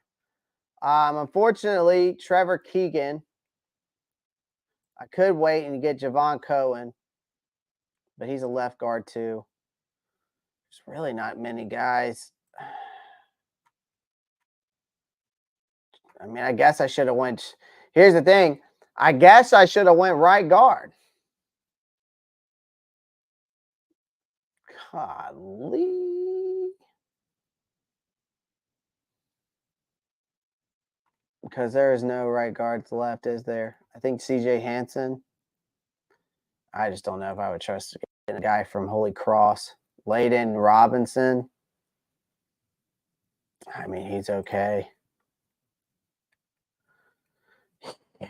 I mean, this guy ain't bad. Good Lord, this guy is maneuvered around. 2021, played 1 snap at left tackle, played left guard, played center, played right guard. Then he played 52 snaps at left tackle, 368 snaps. Dear God. Oh, my God. They don't have much on that guy. Wow. Okay. Well, here's the thing. I ain't got nobody to take that right guard position.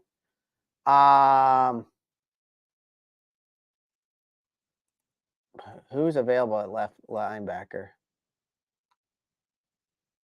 Who's available at linebacker? Steely Chambers. Dude, there ain't nobody here. Okay, linebacker is out the way. We check the guard. I don't need another center. I can go D line here. I don't like that either. So I guess I'm double dipping in the wide receiver room. I mean, good God.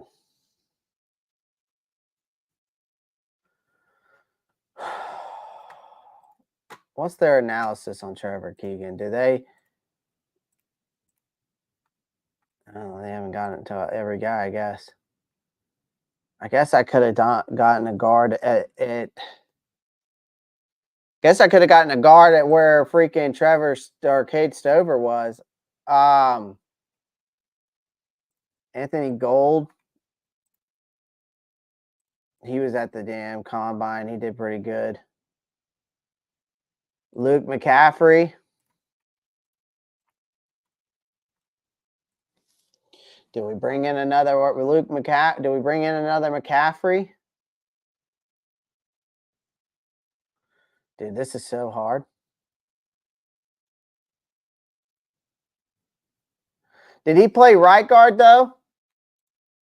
AJ?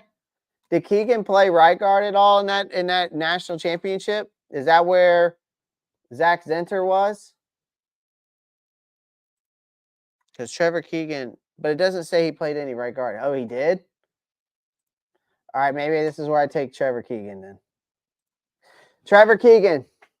I'm gonna take him. Thank you, AJ. I knew he played a different position. I forgot if it was right guard or where. I'll take Trevor Keegan there.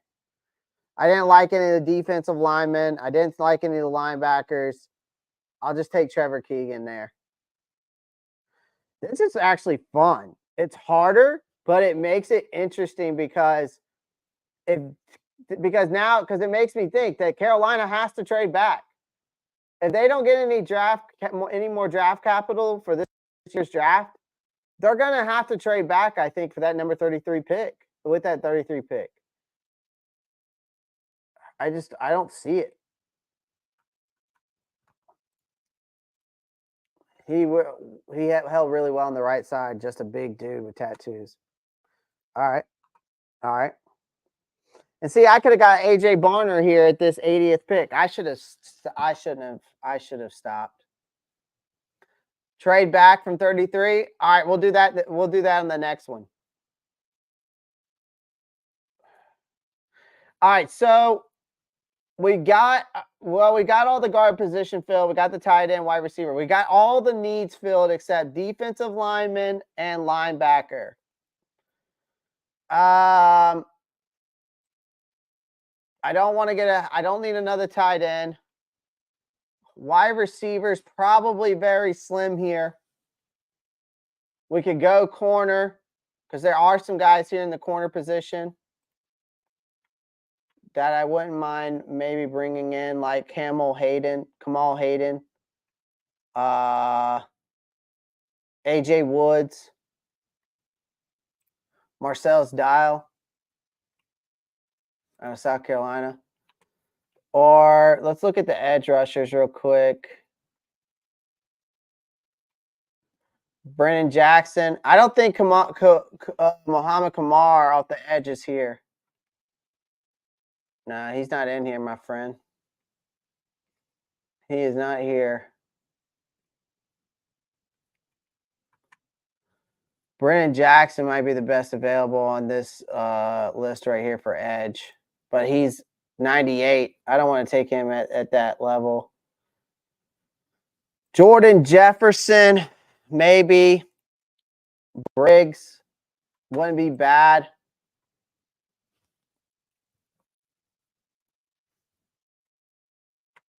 Ryan Watts, no. Hell no. Justin Rogers, no. Slim pickings here, boys. Slim pickings.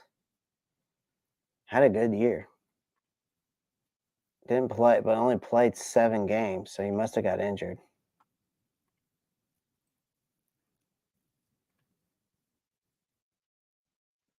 Dorian Clark.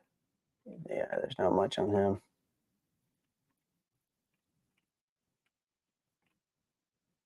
Not much on him. Jarvis Brownlee. Damn. Let me see. Where's Jarvis Brownlee? I don't see him. We are at slim pickings here. I think I just got to go best player available here. And based off what I'm seeing, the best player available is probably Jawan Briggs here or Ryan Watts, which I do not want him. Yeah, I'll go ahead and take Jawan Briggs just to bring in a guy. I mean, that's the best available. I mean, I don't know what else to do. Again, we're not doing any trades here, guys. No trades. No trades. It makes it so difficult without any trades.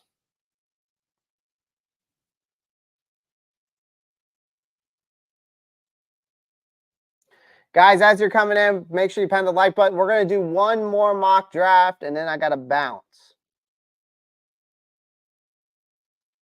And then I got to bounce. Bounce.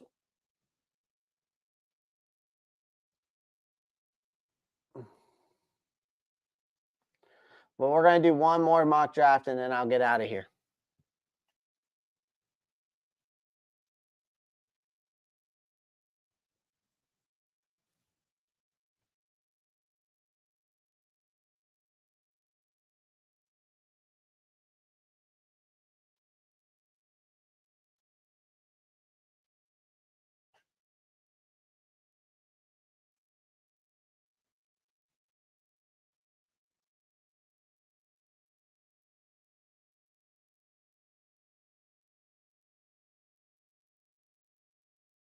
Guys, make sure you pound that like button.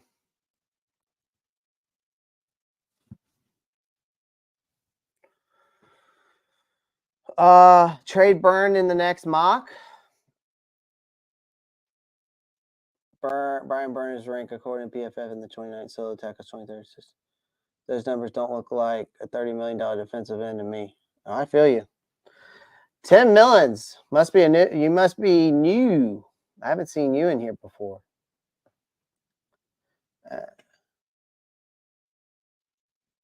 All right, guys, make sure you pound that like button. We're only at, I think we're only at 17 likes. So I greatly appreciate if you pound that like button. For those of you watching on Twitter, come on over to the YouTube channel, please. Come on over to the YouTube channel. I would greatly appreciate that. I appreciate you showing your support and watching on Twitter, but I greatly appreciate if you come on over to the YouTube channel and hitting that thumbs up button and subscribing. That would be great. All right, last pick here. Oh, man.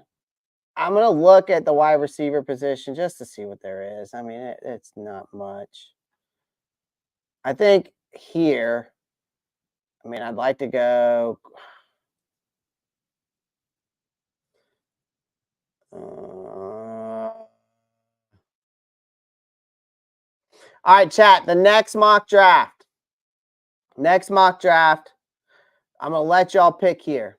Do we trade back at the 33rd pick? Or do we, okay? I'm going to let y'all pick. Do we trade at the 33rd pick or do we trade Brian Burns? Or do we do both? I'm going to let y'all pick this next mock draft. Hell, I might even let y'all pick the next. I might even let y'all make the picks.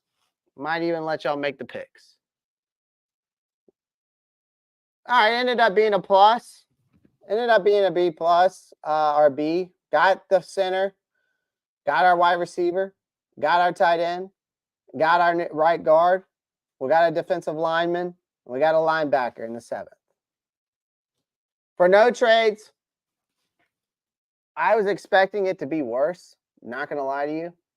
I was expecting it to be a lot worse. Burns for 2 seconds. We aren't getting a first, okay? So we're saying trade Burns. Don't trade back from that 33rd pick. Okay. All right. Let's go in here. Let's do a new mock draft. I'm going to copy this. And I'll post that up later. Probably just one second this year, honestly. Well, AJ, we can shop it for sure. We can definitely shop Burns. Let's get in here real quick. We'll definitely shop it. All right, so we got Burns here. So team's interested in him. would be obviously the Washington Commanders. I think they would take this trade. I honestly think this is like one of the best case scenarios for the Carolina Panthers in that non-exclusive tag.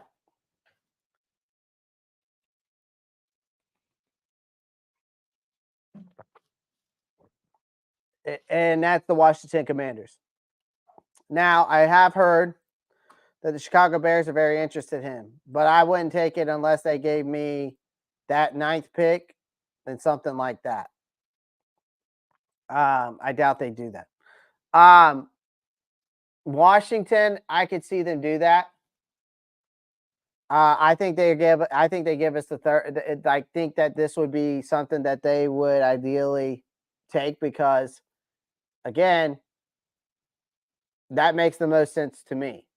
Now, if we want to get more, if we want to, another team I think is interested in him is the Minnesota Vikings. Are they going to give us the 11th pick? It says 95% chance. And a future pick? No. Another pick in this draft? Okay, they said they'd give me the 130th pick. Okay. We can do that. They might do that. All right, Minnesota. Okay, another team I think would want him is definitely Seattle. Here's another pick I think that they would accept. Okay. All right, in this year's draft. Jacksonville is another one. Now, I don't know if they would go that far. They might go like this. Maybe want like a 1796, 117. Get him. I think another team obviously still is the Rams. See what I could get out of them for that. I mean, what seems acceptable to them. Seems more likely with that, with just those 2 picks. I think the Eagles for sure. Now, I wouldn't say both picks.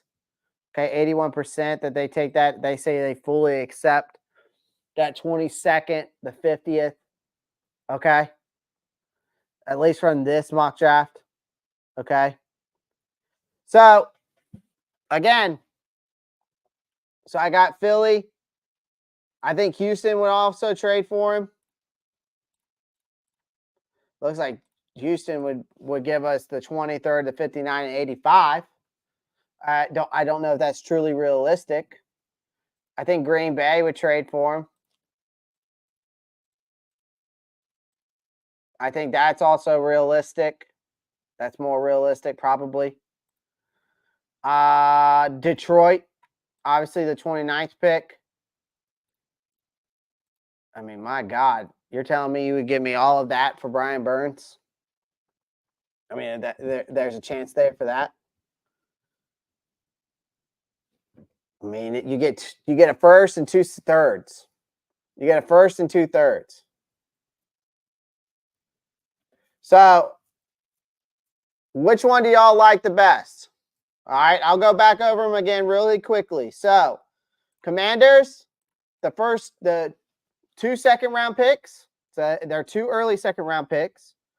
You got Minnesota. Let me go through them all before you say. You get the 11th. I think it was the 11th, the 109, and I think I had it like no. I think I just had the 11th. I don't think I had anything else. Maybe like the 57th, maybe. All right. Then you have, I'm going to continue. I had Seattle for the 16th and that. I think that was it. No, I had it the 178. I had the 16, 78, 119. Okay. Jacksonville, 1748, and that's it. Or I think I had it 1796, 117. Probably that too. You could obviously swindle them out of that. Okay. Los Angeles, I said 1951. And I think I said 100. No, I said a 153. Something like that. Probably something more realistic would be around that range. Philly. That seems realistic too. Detroit, though, I think that just does not seem realistic to me. I'm from that list, Washington. I think this is the last one, and then maybe the Ravens. I mean, my God, the Ravens. There's no way you're accepting all that. Smash the Detroit, in my opinion, more realistic from that list. Washington. I think Detroit would give up this, that, which is a third. I think Detroit would give up their first round pick and 2/3 for him. Actually, I don't think I might be pushing it a little bit. Maybe it's more like they do that. The 29th, the 61, and the 92. I don't think they give us all 70, that number 73 as well. I don't think they give us two third rounds and a fourth. So what do y'all think is more realistic, though? If we're going to do the Detroit trade, what seems more realistic? Because I want to make this one as realistic as possible. Y'all think that's realistic? Or do we take the 92nd trade off and we go with the 2/3? Or do we take one of the thirds off and add the 92nd? Which one do y'all think is more realistic, chat?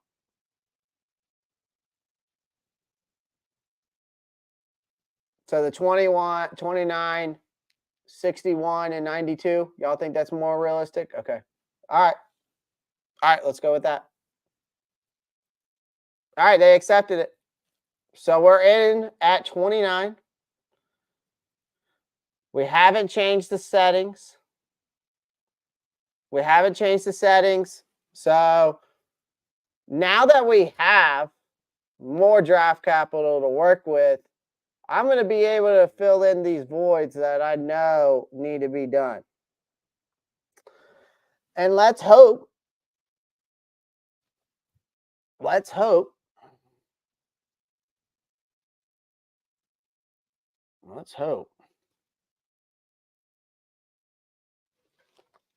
see what we get here.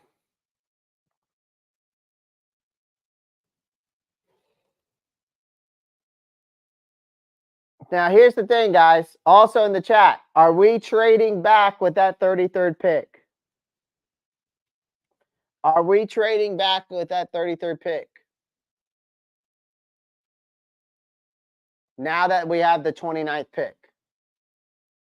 Do we trade back? Chat, do we trade back?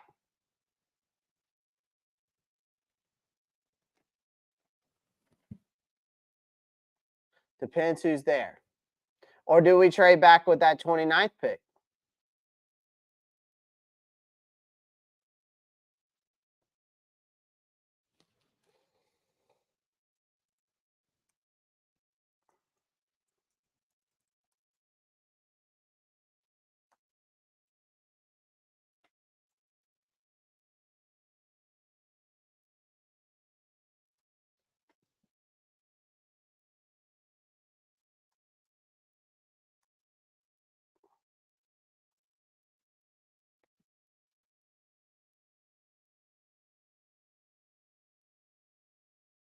Okay, what do we got here? You might trade back the 29th for 2 seconds. Depends who's there. Draft Robinson out of Missouri. Depends who's there, in my opinion. You might trade back for the 29th for 2 second rounds. All right, so chat. Not like new. Okay, so do y'all want to trade this pick? Okay. Do you want to trade this pick and move back? Or do we take somebody here and we trade back with the 33rd pick? What do y'all think? I'm letting y'all pick this draft here. I'm letting y'all, I'm going to go with you through this draft, but I'm letting you guys, the chat, the viewers, the subscribers, my members, all of you guys to go through this and pick for yourselves. So you got to get in the chat and let me know. Take lad. Either way is good with me. Trade back. Oh, gosh, y'all aren't helping. All right. Make it simple. Make it easy. I'm going to make it easy for you. 1 in the chat. We trade the 29th pick here. 2 in the chat. We take Lad Munkin or McCocken or how you pronounce his last name. Because that's who I'm taking here if I'm picking at the 29th pick.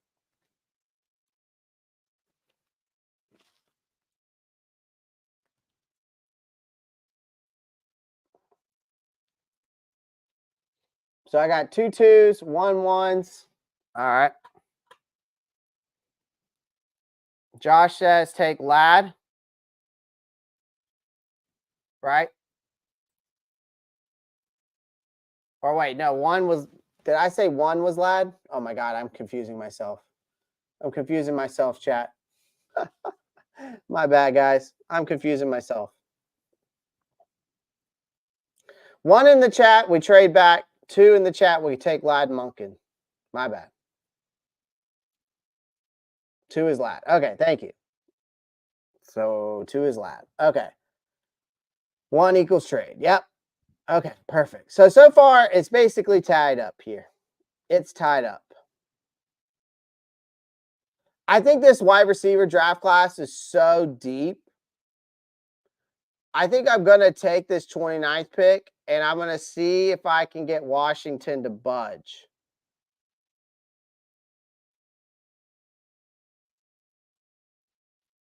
You got to be the tiebreaker. All right, well, I'm trading back then. I think that we got to take that, or let's see if I can swindle them this.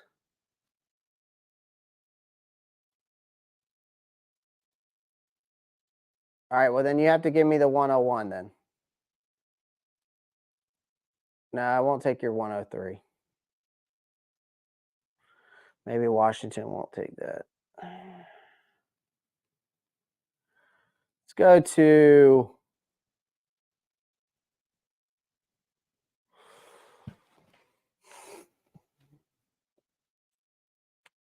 the Giants.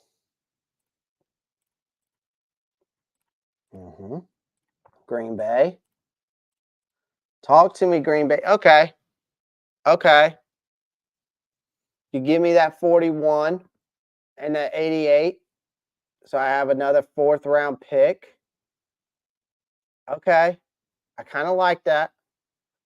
I get to move up. Do I get another pick? Will you give me another pick? I think it's more realistic that we get that. This trade will likely be accepted. I think that's fair. I don't want to push the narrative. I don't want to push the narrative. Yeah. Okay. Giants, because they might get JJ. Well, they're gonna have to give me some more than the. All right. Okay. 108. I can dig that. All right. Giants. Marco says Giants. I'm cool with that. I said, but then we got the Eagles trade. Nah, they're not gonna give us the 2.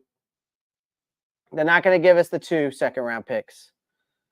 I mean, I'll offer it to them, but I doubt they take it. Yeah, I didn't think so.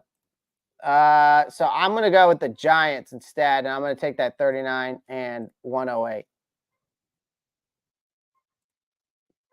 That's what I figured. All right, resume draft. Let's see if they do take JJ here. Yeah. Good call, Marcos. Marcos called it on that one. He said Giants because they might take JJ. And look what happened. They took JJ. All right, so now we got way more draft capital to work with here. All right. How many times do we need to trade to lose out on players in the Draft Panthers community? How many times do we need to trade to lose out on players in the draft? Well, here's the thing. I think they're going to have to at least trade back at least once to get at least fill in every void that they need, or at least add to the depth chart in the certain positions, right? So, you trade Burns, right? Whatever draft capital you get for him, which could be 2 picks, maybe, right? Then if you get, then you have to think about filling the void for Dante Jackson. You got to fill the wide receiver void, the tight end void, the Brian Birds void. Okay. All right, guys. So this is where you get involved. Again, Kool-Aid, in my opinion, we need a CB, then take a wide receiver. I think that I like that move too. I think that even though we're going to be, this wide receiver class is so deep, okay? Roman Wilson, these guys, you're not going to be able to get, I'm not taking Roman Wilson at 33, okay? All the good wide receivers have basically left the board here, okay? So I can get another thing about this interior offensive lineman I want to talk about. Zach Frazier, we've taken before. I could get Van Pran on the back end, I feel like, okay? I feel like I could get Zedric Van Pran on the back end, okay?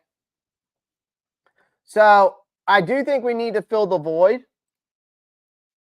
of people like Kool-Aid for a corner, okay, or TJ Tampa out of Iowa State. I also like an edge rusher if we want to go edge or linebacker, right? We've got Chris Braswell, we got Chop. You also got Darius Robinson, okay?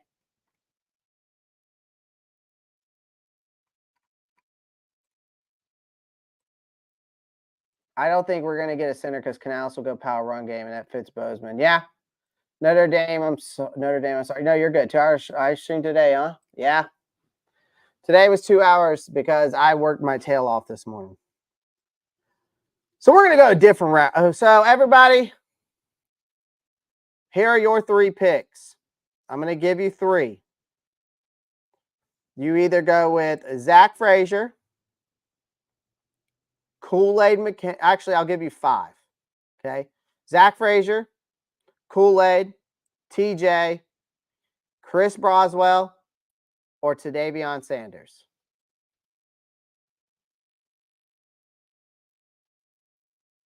Go center for, so just put a C in the chat. Zach Frazier. Put CB or put Kool-Aid for Kool-Aid. Put TJ for TJ. Put ED for Chris Boswell. Put TE for Jadavion Sanders.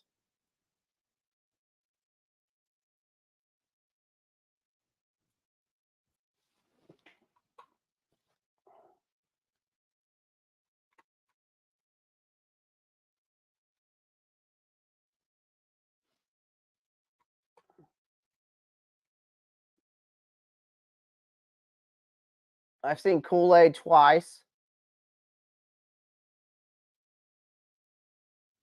Kool-Aid, okay.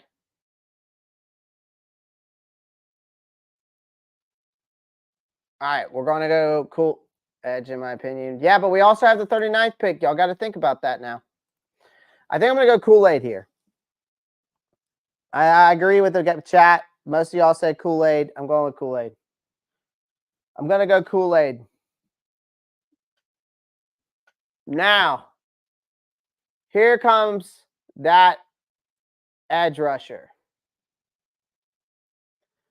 Now, these edge rushers, to replace Brian Burns, you have between Adiza Isaac, Chop Robinson, Darius Robinson, Jonah Ellis.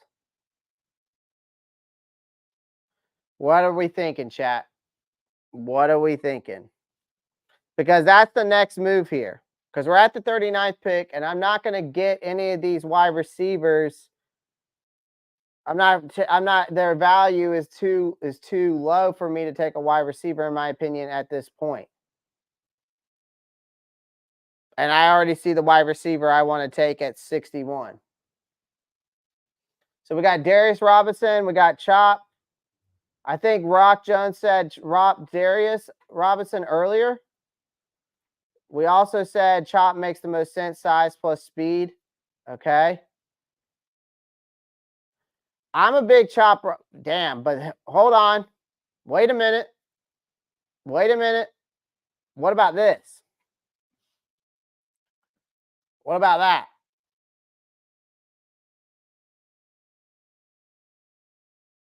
What about that?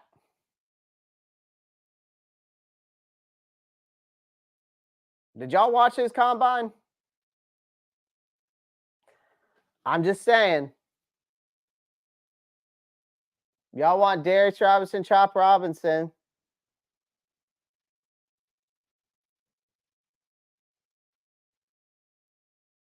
I mean, but did you see his combine, though, Panther Raider X? I like Chop more than I do Darius. I like Chop more than I do Darius. I think Darius Robinson, I think Darius Robinson hurt himself. So I think that I'm still going to go edge. I like Chop over Darius. I think Darius Robinson hurt himself in his draft, unfortunately, guys. So I'm going to go with you folks in the chat that said Chop Robinson on this one. I like that pick so far. For the 5 people that are watching on Twitter, come on over to the YouTube channel. Crazy that 5 of y'all on Twitter are watching. Chop is smart, yeah. Who would have thought in this draft that we would have gone, who's the better run defender? I'd have to go back and look.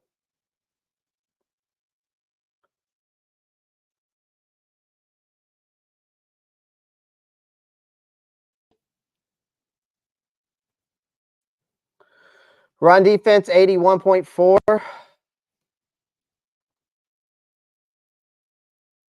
I'm pretty sure Chop is up in the 90s. I'm pretty sure Chop's up in the 90s. Oh, 76. But everything else, pass rush grade, pass rush, pass rush win rate is higher too. I think we went with the better pick there over Darius. Yeah, I think we went the better pick. I mean, he's a better run defender. I'll give him that. Now we take wide receiver, right? Yes, we're going to take a wide receiver. We're going to take a wide receiver. Oh, my God. We might go back-to-back wide receiver here, folks. Guys, we got the 61 pick and the 65th pick. My question here is, do we go wide receiver here twice, even though we need to fill the void in the guard position? I mean, my God. Xavier.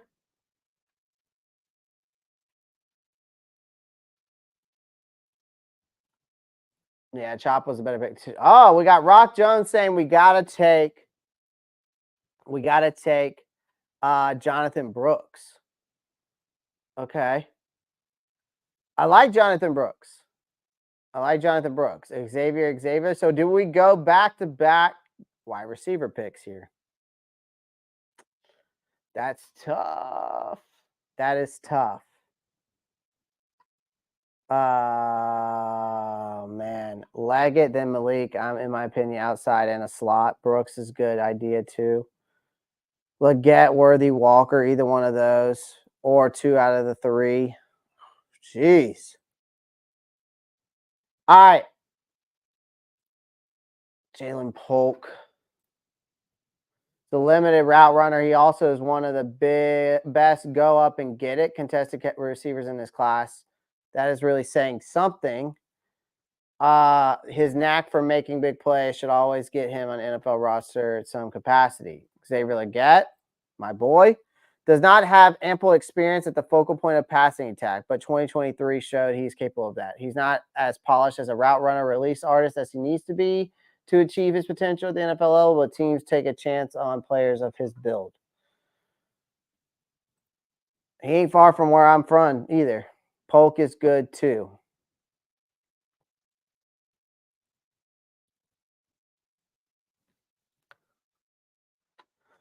Oh man, chat. Polk is good too. Wow.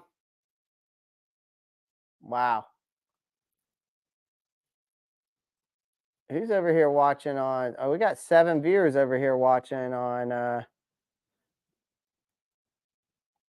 the Twitter.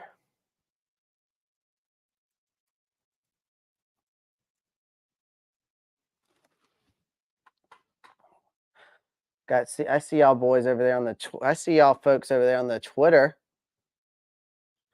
Come on over to the YouTube channel, the Rockstar Report. You can see it from there, and probably a lot better view. I would feel like, but maybe not.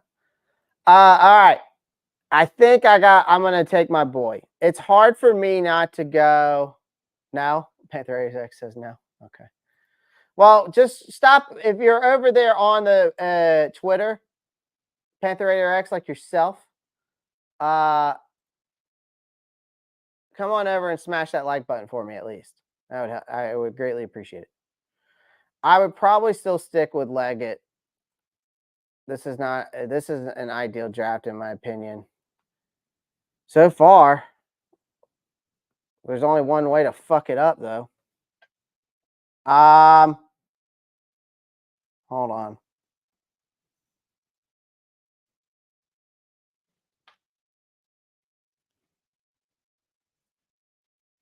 Oh no. Oh no. All right, chat. I'm going Xavier Leggett. I can't go against my boy. But I don't think I'm gonna go back-to-back wide receiver. I think I'm gonna be able to get a guy on the back end like a Malik Washington. Somebody like in that aspect, I think, God dang, Xavier Worthy's still there. Jonathan Brooks is still there. Tight end position, I don't need to go there yet. I really need to look at the interior offensive line. I can't go there yet. Damn, did Christian Haynes went off the board? Shit. That's who I was going to go after was Christian Haynes. For the right guard position to either back up or replace Corbett. Damn. Because he's a left. Isn't Christian Mahogany? Isn't he left guard? No, he's right guard. Okay, perfect. Perfect. But he's an 88, so his value is not there. What is Mason? Oh, Mason McCormick, left guard. No. Zach Zinter, right guard. I might have to wait to go back and get Zach Zinter. Tight ends. Who do we have available right now at tight end position? Because we got a corner. We replaced Dante Jackson. We replaced Brian Burns. Hold on 1 second, chat.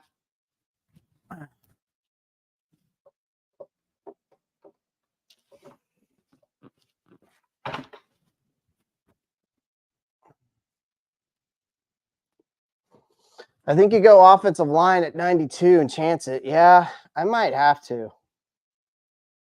All right, well.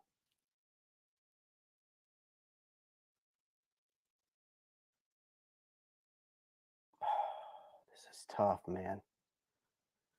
But then part of me wants to go Jonathan Brooks here. Part of me wants to go Jonathan Brooks here, chat. Part of me wants to go, jeez.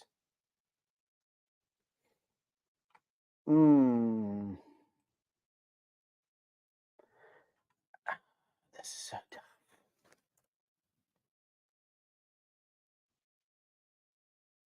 Guys, if you're watching on Twitter, just come over to the YouTube channel and pound that like button, subscribe if you're new here. appreciate everyone that is on the Twitter feed. Appreciate y'all joining over there as well, and showing your support that way. Don't forget about Braylon Alley exists. Hey, he does. I haven't forgot, AJ. I haven't forgot. And I know you won't let me forget. Do we go with 2 Xaviers?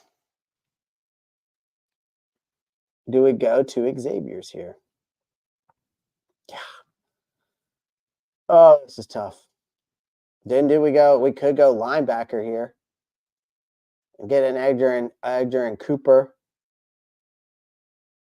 Could go Egger and Cooper here. Could go Junior Colson. All right, Chad, I need your help. I need your help, chat. I need your help. If you're on the Twitter, if you're watching over on Twitter, get in the chat. I can see y'all's chat as well, so you can chat it over there. Cooper is a great pick too. So what are y'all thinking? Do we go another wide receiver here? Do we go another wide receiver?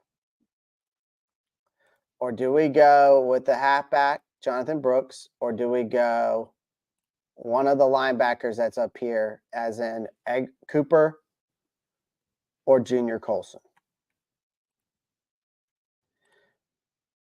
You know, it's worthy for me. Okay, it's worthy. Cooper. So we got Cooper and Worthy.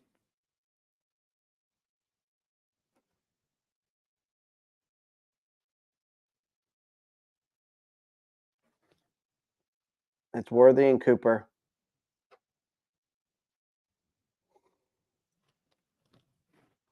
Golly.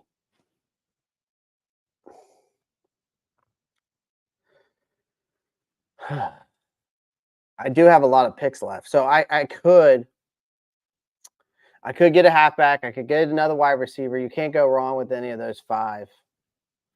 I mean, I feel like I could get another running back. I feel like I could get another wide receiver because this draft class is so deep. I'm still going to be able to get the guard and center position that I want, and a tight end. Yeah, and we have the 102 and 108. So, all right, I'm going to go, I think, with the guy I think we need. I think the guy that we really need, because he's a good coverage guy, would be Junior Colson. But then again, Edgerrin Cooper was good in coverage too. He's how many missed tackling rate was only 4.7%. So he didn't miss a lot of tackles. Was great in the run, great in the coverage. Pass rush grade was 60.7. I feel like Edgerrin Cooper, though, with Chop Robinson would be filthy, having 2 guys like that on the outside. And then you kind of solidify. I mean, we kind of if we were able to get Chop Robinson and Edgerrin Cooper, I think you solidify your pass rush for the next 4 years. I think you solidify your pass rush for the next 4 years. And then you've also got Xavier Legette as a wide receiver. And then you also got Kool-Aid McKinstry in that corner position out of Alabama. So, I mean, you got some I feel like we've gotten some dogs so far in this draft.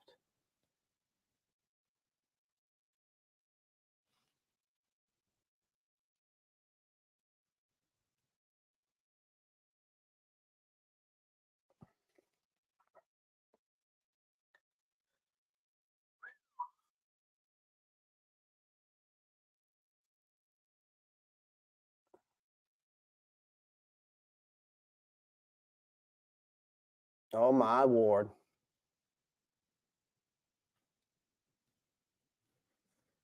Oh, my Lord.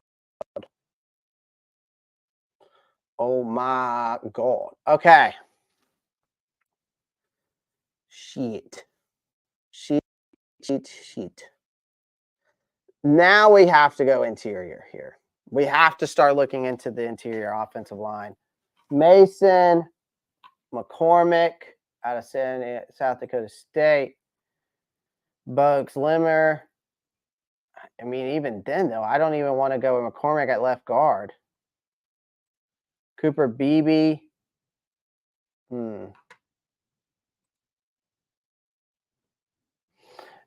All right, we got to go guard here, right? Well, not at 92. Not at 92. I mean, if we're going to take McCormick, Mason McCormick, if we're going to take him, we can take him now. His value is there. I don't think that at 92, I don't think I want to take him here. Running backs. Let's look at the running backs. See what we got. All right, nothing there. Tight ends. Could go Kate Stover again.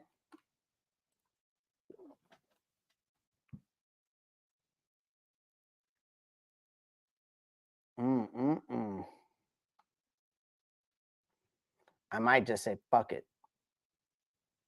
I might say fuck it. Ooh, Michael Hall, though. We do need defensive line, don't we? We do need to fill the void in the defensive line, don't we?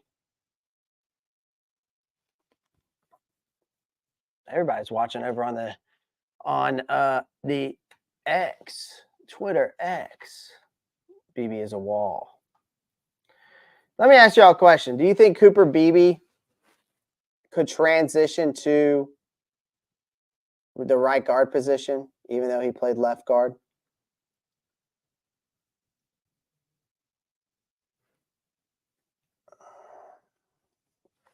Beebe's football IQ should lead to a long NFL career. Unfortunately, his athletic limitations will likely limit the career that of a backup swing lineman.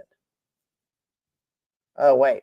Beebe brings experience, versatility from Kansas City with 48 starts combined, left guard, left tackle, right tackle. He's built well for the interior with a thick lower body, upper body. So he's played a combined of different things. Okay. So he's played left guard, left tackle, and right tackle, but not right guard. Okay. Jacob Monk. Who's Jacob Monk? Jacob Monk. I don't see him. I mean, guys, I kind of want to just say, I kind of want to go Bucky Irving here. I kind of want to go with Bucky Irving. Irving might not have the look of running back that teams automatically competitive or draft weekend, but his tape shows incredible efficiency player.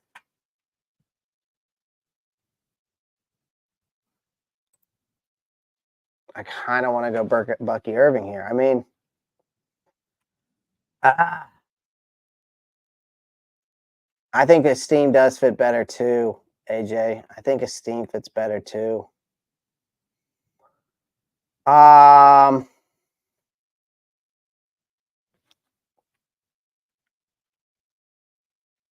There's just not a need here. So part of me just wants to trade this pick because I really don't like. I want to get the value right because when it comes to drafts, right, the value is there. I mean, you can go with the best player available too, but Ray Davis.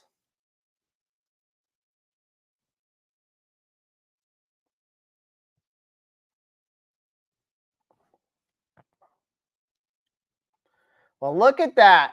He also has quick first step acceleration, fantastic vision, especially behind a zone blocking seam.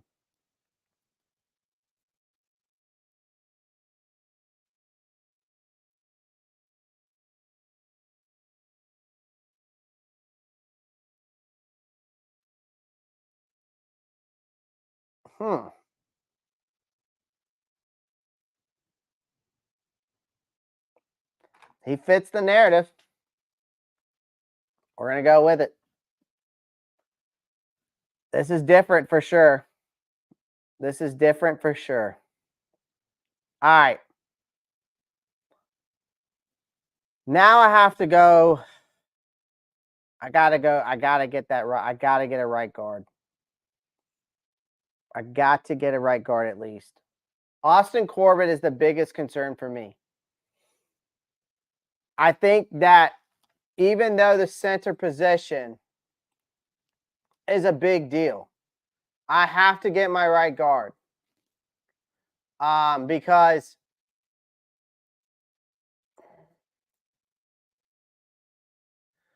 I mean, I could go Bogues Limmer.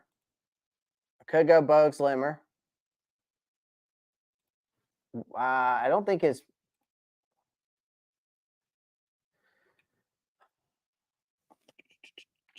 Let's do this. Let's make one more trade. Let's make one more trade.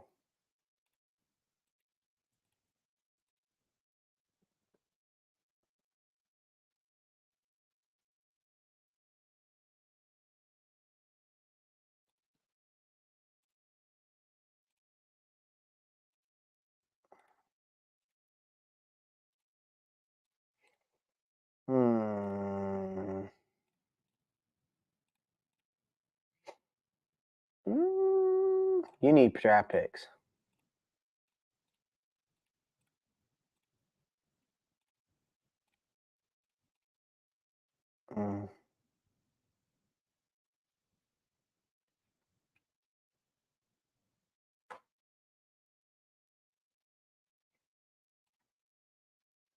Perfect. All right. So they go with Bucky Irving. That's interesting. Matt Gonzalez, Jonathan Sullivan, Dwayne Carter, Marshawn Lloyd. All right. Now, Cooper Beebe. No.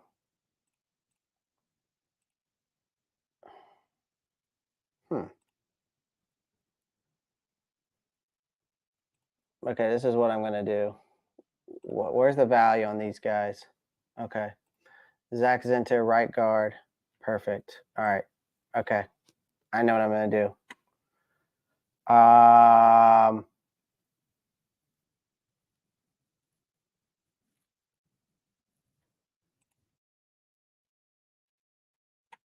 I'm also going to trade this pick. And I'm going to move back again. There's a method to my madness here. Who had like I like kind of like that. Yeah, let's offer that trade. Perfect. All right.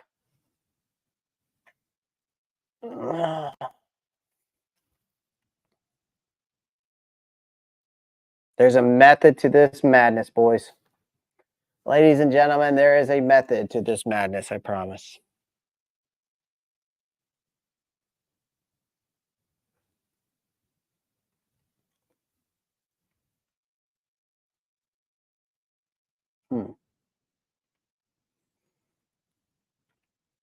Oh, we don't need any more. Defensively, I don't think we need any more. Defensively, I don't think we need anything.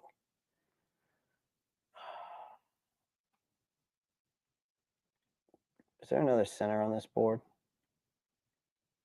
Drake Nugent. Okay. Okay. So this is what we're going to do.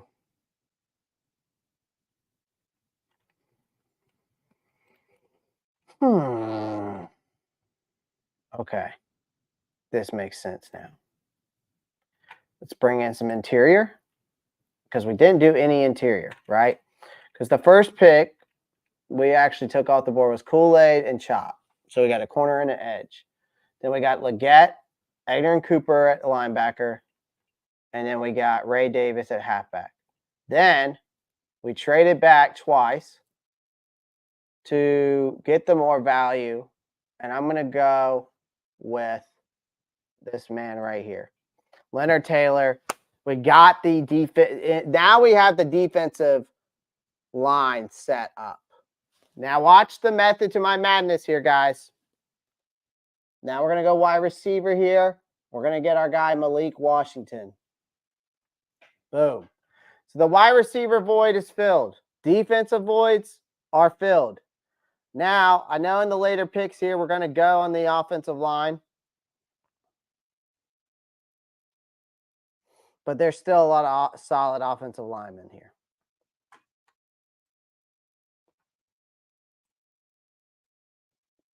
Still solid.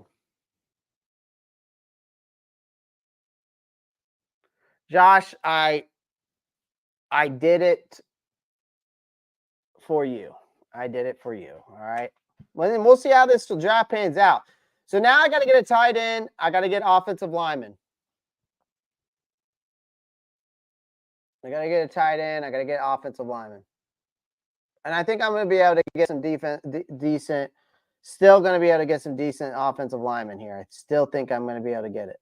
All right. We also got a running back that fits the zone scheme in Ray Davis out of Kentucky. So he's going to fit in nicely with how this offense is going to run. All right.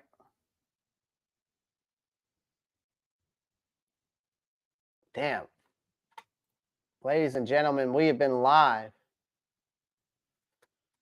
for over 2 hours. Can y'all believe it? Can y'all believe it? Some of these live streams is just crazy. I got to go to the gym. Got to get some shoulders. Damn you, Seattle. Motherfucker.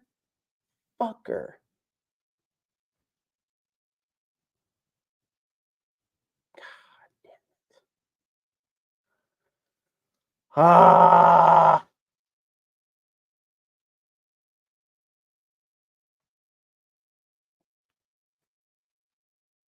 You got to be kidding me. This is where I was going, and Seattle just took it right out from under me. Oh, man. Well, that's okay. That's okay. That's all right.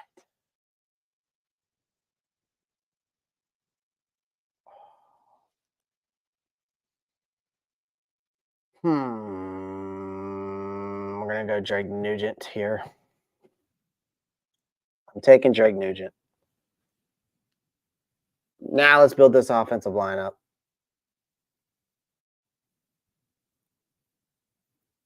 We got enough picks to get that Penn State tight end. He's gone.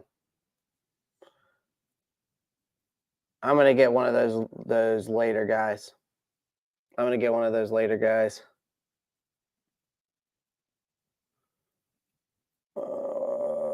Let's see here. So we got a center. Tell me my boy's still here. I'm gonna get these interior guys now. All right, I'm going Trevor Keegan. I went back-to-back Michigan players there, I know. But but there was a method to my madness, but it's still going to be it's still going to be a good draft. I still believe this is a very ideal draft. And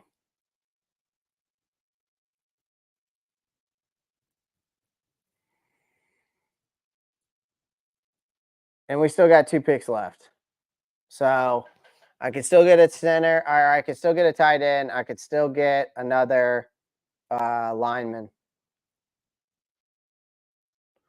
I can tell you right now, though, after getting Chop Robinson, Adrian Cooper, and Kool-Aid McKinstry, that's still insane. And look at that. Another one. AJ Barner. Back-to-back 3 Michigan players. If you're a Michigan fan, you might like me now. You must really like me, huh?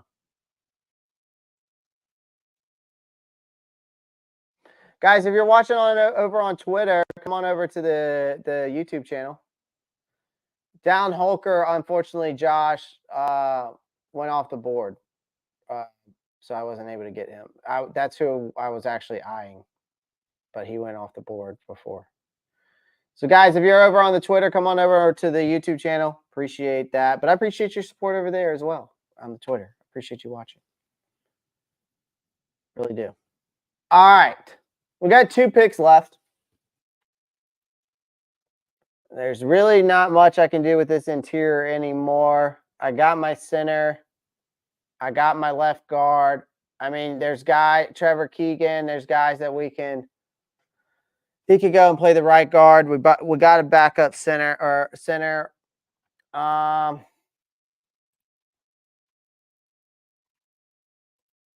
These guys are intriguing. This Tanner Bortonoli and the center out of NC State, because they both have experience at the left guard and right guard position. So those make them intriguing options. Check the corner room. Let's check the corner room. We got Jalen Green. We got MJ. Devonshire. We got Steel Chambers. That's a name. That is a name. What happened to that corner we were looking at, though? He was like, oh no. I think could have just got Graham Barton, Panther Raider X. Oh my God. Where's Tanner?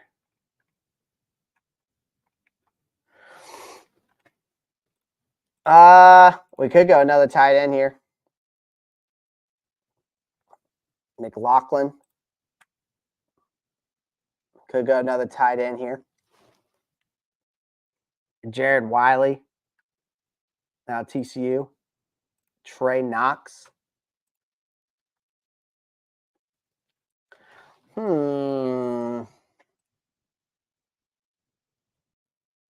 Did you cut Ian Thomas? No. Oh, man. This is tough. I don't need you. Tyrone Helper, no.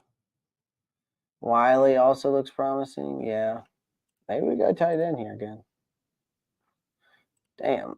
I don't need this 194 pick.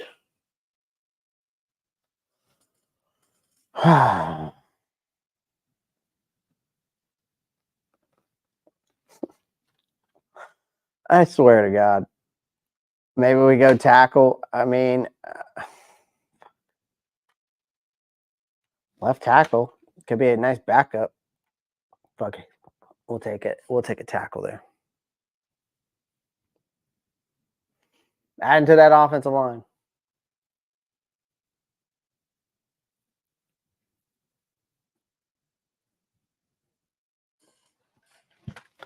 All right, what do we got? Jordan Poyer, Matt Chatter, you came out with that. Bengals cut Jordan Poyer. He or Micah Hyde would be great here. There's a reason why the Bills are cutting him, guys. There's a reason why the Bills are cutting him. All right? There's a reason behind that. Guys, after this mock draft done, let me know what y'all think. If this is realistic or not.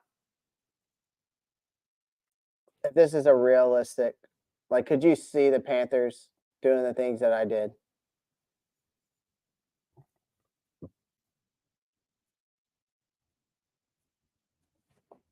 Marco's Cash, if that is the truth, if that is the God's honest truth, we need to make a petition. We need to make a petition now.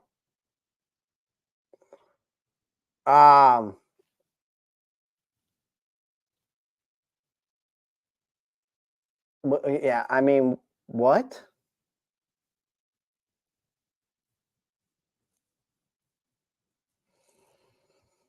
That just doesn't make any sense.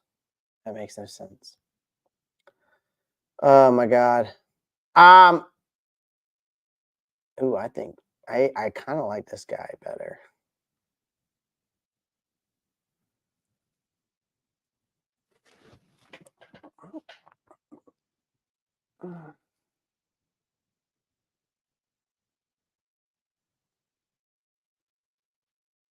Jalen Fitney says he doesn't see it happening. Okay. I just took all the rest. I just took the offensive lineman. I had a left tackle. We got a left guard. We got a center. I was trying to get Zach Zinter for the right guard position. That didn't work out. Literally, as I was thinking he was going to fall right there, Seattle took it the pick before. And unfortunately, that's how the cookie crumbles sometimes.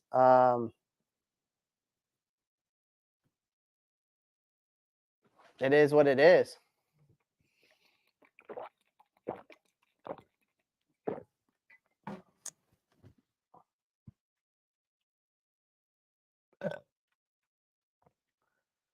Okay, this thing needs to hurry up.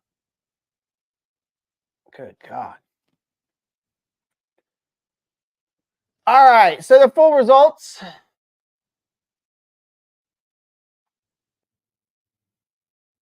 Full results. We got a B- for the Kool-Aid McKinstry. We traded Brian Burns to the Lions. We got for a first, second, and a third, which is crazy to think about. We also got Kool-Aid. We took the 39th pick that we got. We also, we took actually, so we traded Burns for that.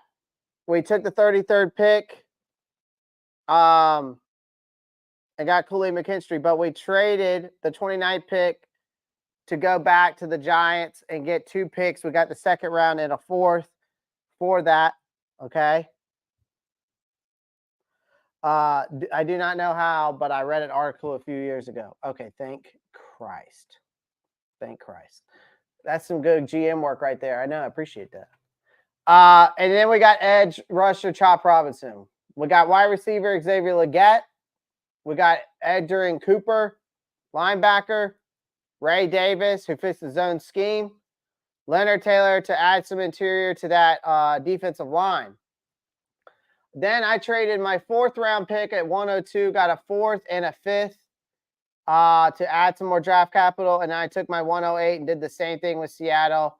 And Seattle took my pick, of course, as well, those fuckers at 151.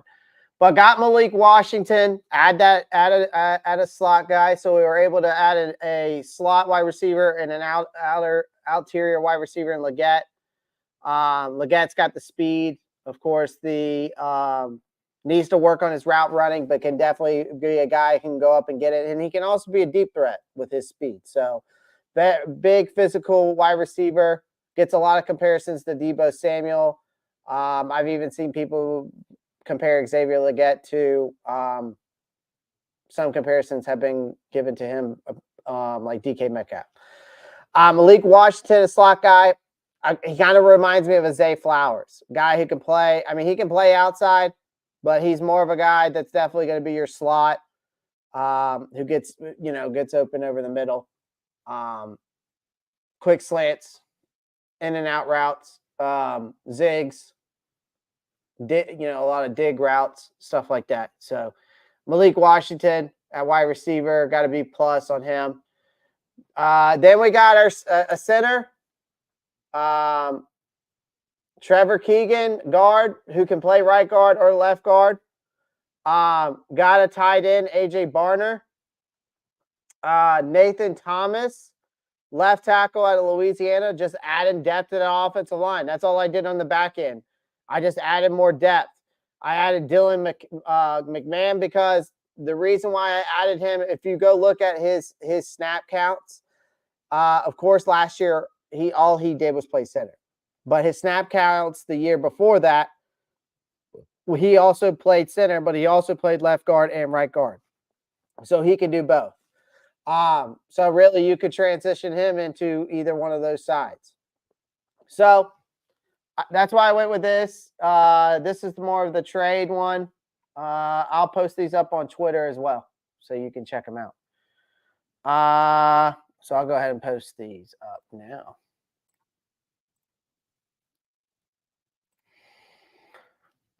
Let's do this one first. Today's live stream mock draft. Our mock draft number 1. I'll put number 1. I'm going to put via no trades.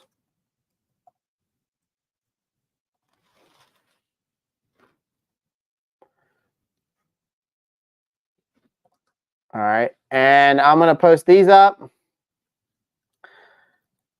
for you guys to see the full thing. Yeah. Gotta run. Keep pounding. Me too. I'm about to run too, guys. Again, I appreciate everyone joining the live stream. Of course, make sure you pound the like button. Subscribe to the channel if you haven't already. If you're watching on Twitter, come on over to the YouTube channel, like and subscribe. I would greatly appreciate it. All the people that are in here in this chat, make sure you pound the like button, subscribe if you haven't already. Don't forget about joining the Discord. And that is down below. Don't forget to become a member today. Also, what would be your, wait, what was that question? Sorry, before I head out. What would be our first pick if you didn't trade it? Probably Zach Frazier. It would be between Zach Frazier or Kool-Aid or, getting a guy like Chop Robinson. Or you possibly, it depends on what falls. It depends on what falls down there. So, it all depends on what falls down there. So, it's probably going to be, or, again, you could get a wide receiver there. I would probably say either, I could see Ladd fall into the 33. I could see Adonia Mitchell fall into the 33. Troy Franklin fall to the 33. I'm trying to think if there's anybody else. You could go Jadeveon Sanders, maybe they're 33. But if it's me, I got to take Zach Frazier. Like the first draft I did without any trades, I'd probably take Zach Frazier to fill the void at the center position. I mean, the biggest need for us, right? Keon, yeah, maybe Keon might fall. I don't know if he again with these mock drafts, it all depends, Jalen. I mean, when it comes to mock drafts, it's not going to be like it is in real life, right? It's not going to be anywhere close to what it's going to, it can be in real life. So, I try to make these mock drafts as clean as possible, as realistic as possible. It's just sometimes it's very hard. Yeah, it's just such a hard thing to get right. Yeah, exactly. It is. It very is. Marcos Cash, this better be lying. I'm about to look this up before I hop off.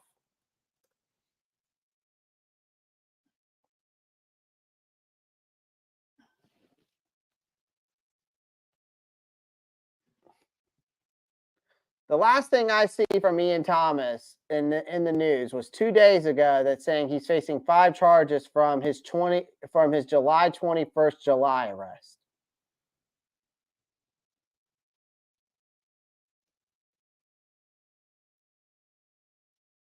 All right, no way. Now we know, Marcos, you bullshitting. You are bullshitting.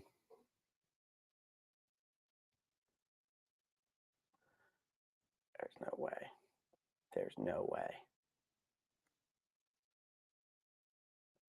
I can't click. All right, hold on.